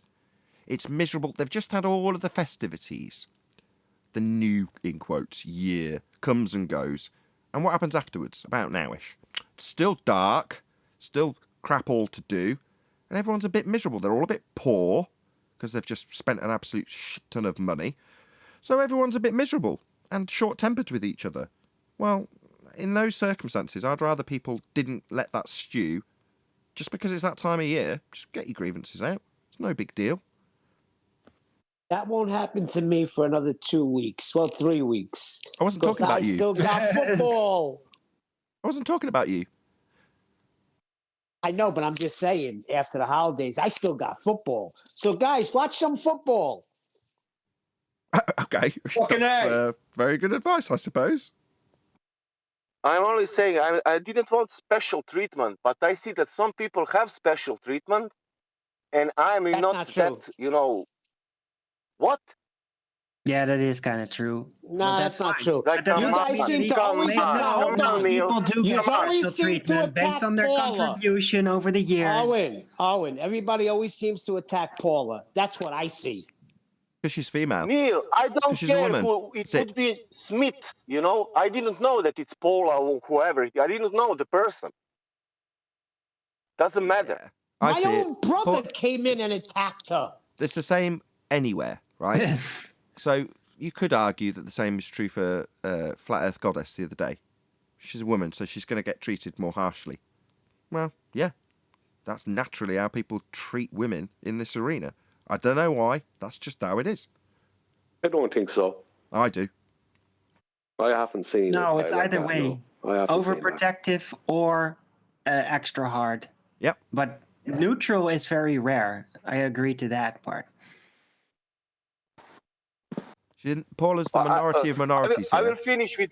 I'm willing. Finish with this. I think that some people need to recognize something. If they cannot recognize, I think, Nathan, that you will lose some good people. That's only my opinion, but nothing else. Okay. Well, I really appreciate your support, Sasha. That's the first thing. And I don't want to piss you off, because I depend on people like you so I can live. On the other hand, I trust Paula implicitly and her judgment. That's the bottom line. Yeah, that's all right. I have nothing against Paula. Okay, well, hopefully that's all sorted. You know, I came late to this, but is there a shortage of soft drinks or water that people have to talk about drinking piss? What's going on here? I hate that conversation. I hate it. To me, it's retarded. It's not The problem really. is this: It's just if I wrote something you that, don't want to only talk about. That's all. the problem is this: if I wrote this today, I will be immediately muted or whatever. I could not write. But that guy continuously was writing on the chat. Nothing's happened. You know, he can do that. Who is he? I don't know, but he can do that. I don't know the answer to that. Ricky Raw Dog, did you want to say Doesn't something? matter. Just 1 second. Sorry, Sasha. Nathan. I didn't want to interrupt. That That's be okay. like a point about Sasha. You know. No, not at all. You've got the mic, Sasha. They're not interrupting. You've got a grievance to air. There's nothing wrong with that.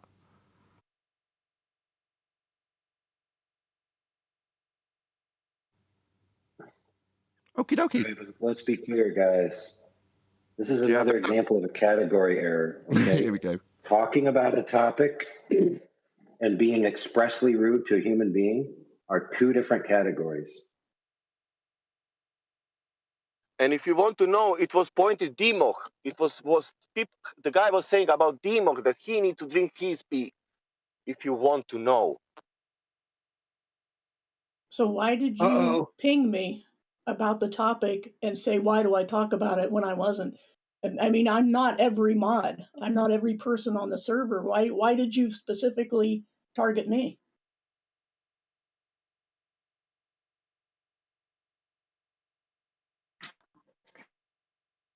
If you believe in a globe Earth, you're in a lot of trouble. Hold on, I think that was directed at Sasha. So Sasha's being asked, why direct that at me when other mods are moderating? I'm just one of many. Why single her out, Sasha? That's what you're being asked, I think.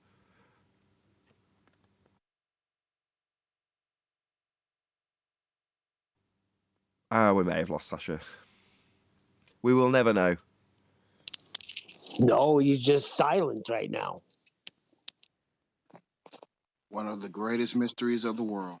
It is. Meanwhile, we only have one horizon, and the horizon in the begging the question proof of nothing perspective hijacking Earth curve calculator was geometric before the black swan, but now, because of the elevation angle argument, they need to claim they can draw a straight line to it. That's correct, Nathan. Summary of what happened with what was his name again? Akuma virus. A few moments ago. Hey, 10th man, can you hear me? 10th? Illegal is asking for your attention, 10th. Can you hear him? He might be away from his mic. Oh, well, anyways, I was just gonna say in 2022, if you still believe in a globe Earth, you're in a lot of trouble. No, Profound. you're in I a lot of agree. trouble. We're in trouble, but you're roboting.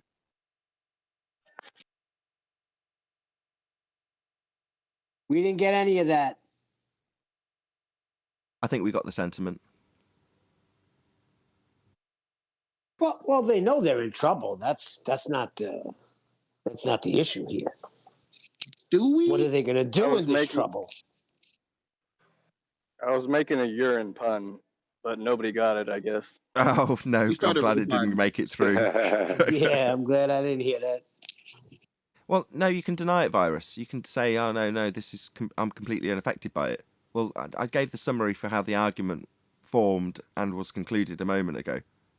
I mean, you can ignore that or, assume that you're like every other globe-believing normie that's never been exposed to any of these arguments, and blissful ignorance is the name of the game. But you know better, I would assume. Yeah, but hey, what up, Nathan? Hey, Hey, you know what I was thinking though, and just something to consider, because I always think like flat earthers are like, why isn't the Black Pope arrested yet? Like, you know what I mean? Like we're already advanced under that, and like what's interesting is society. I think like the individual goes through like a kind of awakening, where like your first step is like some kind of rebellion, and then like the medical industry. You know what I mean? You kind of work things out for yourself, and wake up along the way. And like society at large is kind of going through this big ritual, you know what I mean, of this awakening process where like they're figuring out they're at the medical stage where like, first you have to figure out like, okay, I can't listen to anybody because I got to do it for me. Then you go to your medical industry and you're like, oh, you can help me. They can't help you. You realize that part. Then you turn to politics and you're like, oh my God, everyone's paid by the pharmaceutical companies. Like the last stop on the awakening process is flat Earth. And I think to think otherwise is to make yourself very upset with society. Well, You know what I mean? they've closed off the floodgates as the arguments have been rounded up. So we were discussing this in the pre-show. You type in flat Earth, you don't need to ask many people what you'll find. You'll find our anti-flat Earth counterparts right up at the top of the lists. So, oh, of course. Well, based on that, you're like, okay, they want to separate out that information from mainstream, so that right. But look what's happening. Look what's happening in the other arena. The other arena, and this is what's interesting, is the correlation will be drawn that, like, what they're doing with the medical situation. I can't let you carry on talking about medical stuff. I'll get flagged for medical misinformation, Easter, if you carry on this line. I'll just put it like this: that alternative media has shown itself to be like kind of, it's proven like a lot of the alternative perspectives that are out there, right, are coming to be the true perspectives and the responsible perspectives. Whereas the mainstream ones are pointing out, becoming more and more hypocritical by the day. So as society is getting kind of ushered into this, it's being pushed out of its sleep. You know what I mean? So, but the first step, and there's a second step, and then a third step, and then you find out about 9/11, and then you start looking into fucking moon landing, maybe. You know what I mean? It kind of, there's a progression. You can't force people across the finish line. That's what I think, anyway. Just something to consider. Right, but back in 2015, when you and I first met, this would be the equivalent of people. And I love you, Nathan. I just want you to know from the bottom of my heart, dude, you're fucking awesome. I think thank you, Issa. So are you. Yeah, dude, I fucking appreciate. And Paula too. Paula's been here since day fucking one, before I ever knew about it. You know what I mean? Like, some heads, like, I don't know, when I came in, I heard someone saying how, and I don't mean in any way to interject into what they were saying necessarily, but how some people get treated differently in this, that, the other thing. Paula is someone that I don't care where the fuck you come in this conversation, you're late to it in regards to Paula. So, you know what I mean? Like, Paula gets passed and I don't know anyone will be going after Paula. But I love you too, Paul. I just wanted to say so. And I fucking, yeah, but Nathan, carry on, man. I was just going to say, fucking love you guys. when you were like talking about dragging them across the finish line, that's only in reference to the anti-flat earthers that we have here. Whereas back in the day, back in 2015, people wanted to drag mainstream society across the start line. You know, start looking at this and that and the other. And it's like, I see that as completely futile now. You know, if somebody, not to summarise within the limits of the YouTube algorithm, you know, if somebody finds their way here by another means, then they're on that journey naturally of their own volition without, you know, you leading a horse to water or any of that sort of stuff, in which case they'll be receptive. Now, there's a other brand of person that will find their way to this stuff and immediately brace against it anyway, but that's always been the case. I think in the meantime, all they've done is they've put a little buffer between us and mainstream by making us, that's flat earth, fringe, and making our opponents, that's anti-flat earth, not globe, replace the search algorithm for us. See, I'm convinced though, dude, we already are the majority. I don't know about that. I'm almost convinced that, dude, it's like the only reason that people in this position that we're thinking would think that we're up against something monstrous is because of their conditioning. You know what I mean? Like, you know, I think that's how I see it anyways, that there's more of us. And what's interesting, I've even noted, take like, you know, like burning herb, like back in the day, like I'd go to a place and nobody's smoking in the club and I'd spark up a fatty. Then it gives somebody else the balls to go and spark their fatty. But if you were in there and nobody sparked up their little thing, nobody would ever start. Nobody would start. So once it gets started, it's kind of steamrolled. And I think like in that regard, like there's way more people on that line of questioning side. I don't know. Like no matter how many algorithms they put down, you know. Sparking up fatties is more like a false equivocation fallacy, if you ask me. Well, I just mean in a sense of doing something like if you stand up in a room and go, you know what, fuck you, the earth is flat and this, that, the other thing, there's a potential somebody else might come stand next to you and you go, you know, I can give you a real example. I can give you a real example from someone within our community. So his child, I want to say they're in high school or their first few years in college. And so their child, right, knows about the flat earth from their parent. And they were reporting back to their parent that they didn't know that there was much flat earthers on their campus, right? Until they mentioned it in class. Like the teacher said something and the kid barked back at the teacher, not in a rude way, but just a point, right? And then like 10 other kids in the room started saying, oh yeah, you're right. I already know about that. And before he spoke up, he didn't realize that like 10 people in his class believed the same way he did. Yep, and the rest of them are undecided and they're so easily influenced that they're willing to go and take that bet. And I think this is what kind of like, you know, this is what you've done. You know, like Nathan, what you've done is made them the offer publicly. Like, come here, bitch. You know what I mean? And nobody's come. Nobody of a, and nobody, because nobody can handle, dude. Like even, you know, I don't mean to be a whatever, but like you conditionally accept like a champion. Fucking, I mean, honestly, bro. You know what I mean? Like you've come in my eyes, and I don't mean to fucking be whatever, because when I came into it, I was starstruck when I met you, because I was a follower of mechanics, and I thought that was your most brilliant work, bro. No, you know what I mean? Not even to, I mean, what you've done is great, but I'm just saying, like, to see like Martin, you know what I mean? And you guys dissect this information like a bunch of fucking intelligent people was cool. And it was so much, you know what I mean? And I just think like, you know, that was so fucking right. But now you are just a fucking savage.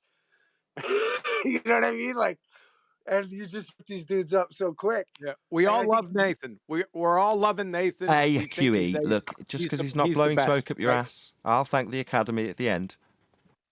Right. Yeah. Well, right. So, I'm saying it just because I was just interrupting for a reason. So, okay. Okay. We'll take this up later, Issa. How you doing, brother? We'll take a I'm rain doing good, check. Issa. I love you too. Yep. I want to get to a point here because we have a numpty dipshit in here. I can't believe he's right. He's a chat skank, but he's in the VC left lane. that he wants. There's a sextant navigation challenge out there that we're scared of or something. Are you retarded? I didn't say anyone was scared. I didn't say anyone was scared. I just said there is a challenge. I would like to see that demonstrated because I'm interested in seeing it done. Are you talking about that trilateration? Hold on, argument? Issa. Hold on. Go ahead, left lane. Fill us in. Yeah, they give you some of the components to calculate your position, and the request is to do the math and show your work and figure out where you're at. I see. Is this MC? Hey, yo, Hold hey, on, Oakley. just Issa, just can it just for a sec? Yeah. Okay. Thanks. Is this the MC Toon challenge that was already passed on to us by Bob the Science Guy by any chance? Oh, I'm not sure. I just heard it talked about over in another BC. Can you give us an outline of what it is? Well, that's basically what I said. It's all I know about it. That there are I got you, Oakley. angles given, and you know there's some parameters that are provided, and all you've got to do is work it out. Left lane, angles given. That's the problem. Yo, Hold on, what go they ahead, try Brian. to do is they give you the distances, right? What he's trying to get you to do is, okay, what? Kiwi, carry on. If you want to argue about, I mean, these guys, they're dead to rights. So I already posted a GPS link with like, they don't even add spherical. They don't even show you where they added it. It's so stupid. Thanks, Issa. We'll get back to you in just 1 second. Okay, go ahead, So- Brian. Go ahead, Yeah. Brian. Thank you, lads. Yeah, that's the problem, left lane. They give you the angles, they look straight past that point, which is the most important point, which is our argument, the elevation angles. That is our argument. So the whole challenge is based on us looking straight past the very thing that is our argument and going into a mathematical argument that can be worked either way, mathematically. It could be worked flat or worked globe. And those particular and that particular challenge, if it's the one from MC Toon, is worked in such a way that it uses spherical trigonometry. But all that doesn't matter because we have to start with the angles. How did you get the angles? How did you get the elevation angles? That has to give you a distance to the GP of the star. How did you do that when the baselines have to be flat? That's our argument. Well, we start at the very start. Well, how do you do it on the flat Earth? I mean, you use a sextant and get your elevation angles. Yep. And those are the numbers you need to do the math, right? Yep. So that's how we do it. You've just basically told us. The problem is that that the same angles, yeah. To get that angle, you require a flat plane because it's two straight lines. One of them being the baseline. First and foremost, do you understand that to measure an angle, the line must be straight? Do you get that bit? Well, no, I understand the sextant to be a device used to measure angles. I could measure the angle between my house and my mailbox with it, but I don't really have to have any lines. I just use line of sight. Okay, no worries. Do you know what an elevation angle is? Yeah, it's the elevation, the angle of elevation above a point, which would be the horizon. So, and that line between you and the horizon would be a straight flat line for it to measure an angle with. Fine. Pardon? It's a line of sight, yes. Yeah, but you're measuring an angle with that line of sight. You understand that, right? Uh-huh. Yeah, so you understand that line is straight. We just need to establish that. There's no question following it. Just need to establish it so I can move forward and ask the question. Well, you have to, you have to assume it's a straight line. Your line of sight would be a straight line from your eye to the horizon. So straight, flat line between you and the horizon to be utilised to measure an angle. And your question to us was, you've already got certain parameters laid out by MC Toon. That would be the angles that he's offering, correct? Okay. So those angles were measured off a flat Earth. Do you understand? Okay. Not okay for you. Well, no. Not okay for you. You think the ground beneath your feet's curving. So not straight line between you and the horizon to measure this angle they're asking us about. your line would be curved. Do you understand the problem now? Yeah, the problem that you're not drawing a line from your feet to the point of the horizon. You're doing a line of sight from your eyeball to the horizon. And? It's a line of sight. And that line's curved, is it? That line between you and that horizon's curving? From your feet to that point that you see as the horizon is curved, but your line of sight from your eyeball to the horizon. Stop. So the line between your feet and the horizon is curving. Can you explain, if that line is curving, as you've just declared, how do you measure an angle with that curved line, please? I don't have eyeballs in my feet. I look at with my eyes to the horizon. That's a with a line. sextant, with a sextant, which is measuring two straight lines. We've already established that. Now I'm declaring the problem for you. You've got a curved line between you and the horizon. That's not conducive with measuring angles. I'm not measuring across the surface. I'm measuring a line of sight. Between you and the horizon to establish the first straight line for your angle. Yes. Yes, so not curving then. That's a straight line. We already established that's DOS. Twice we've had to do this. So that line, line of sight is straight and flat for it to be used to measure an angle. Sure. So not curving away from you then. That part doesn't matter. Other than it's your fundamentalist religious belief that the Earth is curving away from you because you think you're on a sphere, that's not a problem other than it doesn't comport with your fundy sphere belief. No, it's just a problem if you still think you're standing on a sphere surface that is curving away from you, given it must be flat to measure the angle you think we're scared of fulfilling when they've got the angle from a flat plane. It must be flat. I never said it. Sorry, you want to fundy chant through me? I haven't quite finished. You done chanting? I'm sorry. Yeah, you're chanting through me because it's painful. Yeah. So you're asking us about the angles provided in this challenge and how they work thereafter. We're saying the angles provided in your challenge you're asking about were taken with a straight, flat line to the horizon, which you have confirmed twice. It must be flat and straight to the horizon, or it wouldn't be giving you an angle measurement.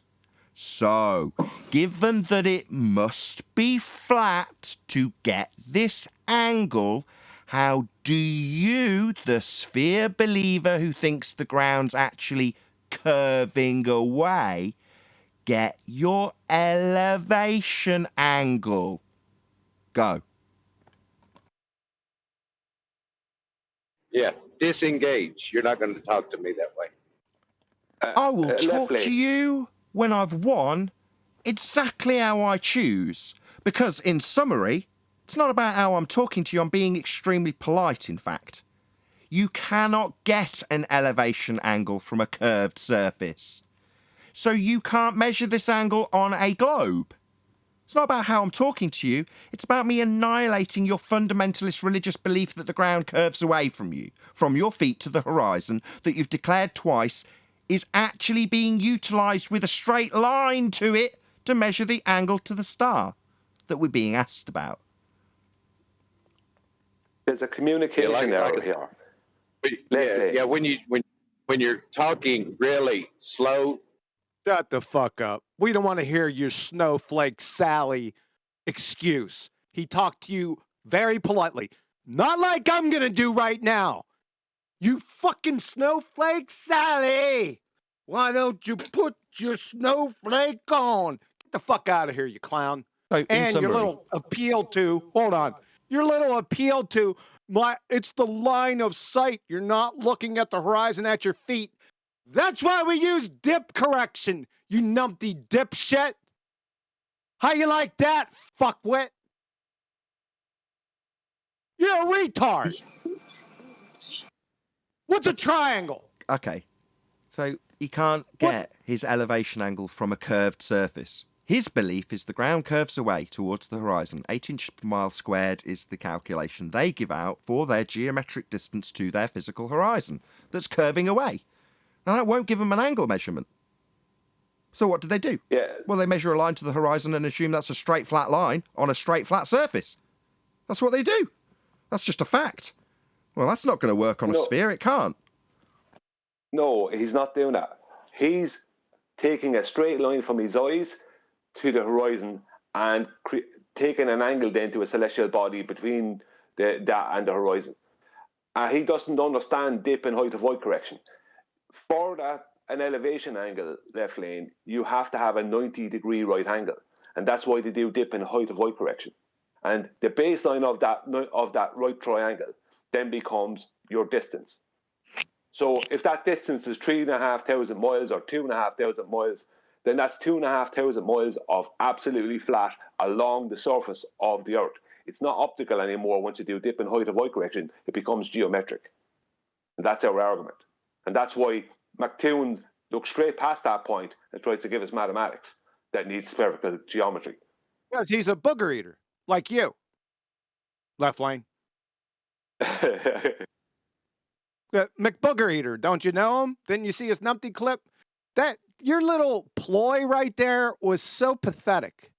You know, I'm not looking at the horizon from my feet. Are you fucking retarded? Sir, are you retarded? Answer me. Go back to primary school. You need a long walk on the beach, Quantum. You fucking clown. Oh, God, don't start, Issa. I'm going to bail. Wine. Oh, God, this is going to end badly. I'm going to bail. With that, I'm going to say a huge, massive, enormous thank you to both Discord and G Plus panels for making today's after show possible. And, of course, a massive thank you to all of you in either Nathan Oakley 1980 or Nathan Oakley Premiering streams, hopefully smashing the super chat, liking, commenting, sharing, subscribing, joining as a Nathan Oakley 1980 channel member, subscribing to my second channel, Nathan Oakley, and all that good stuff. I've been Nathan Oakley, and I will see you all in the next video.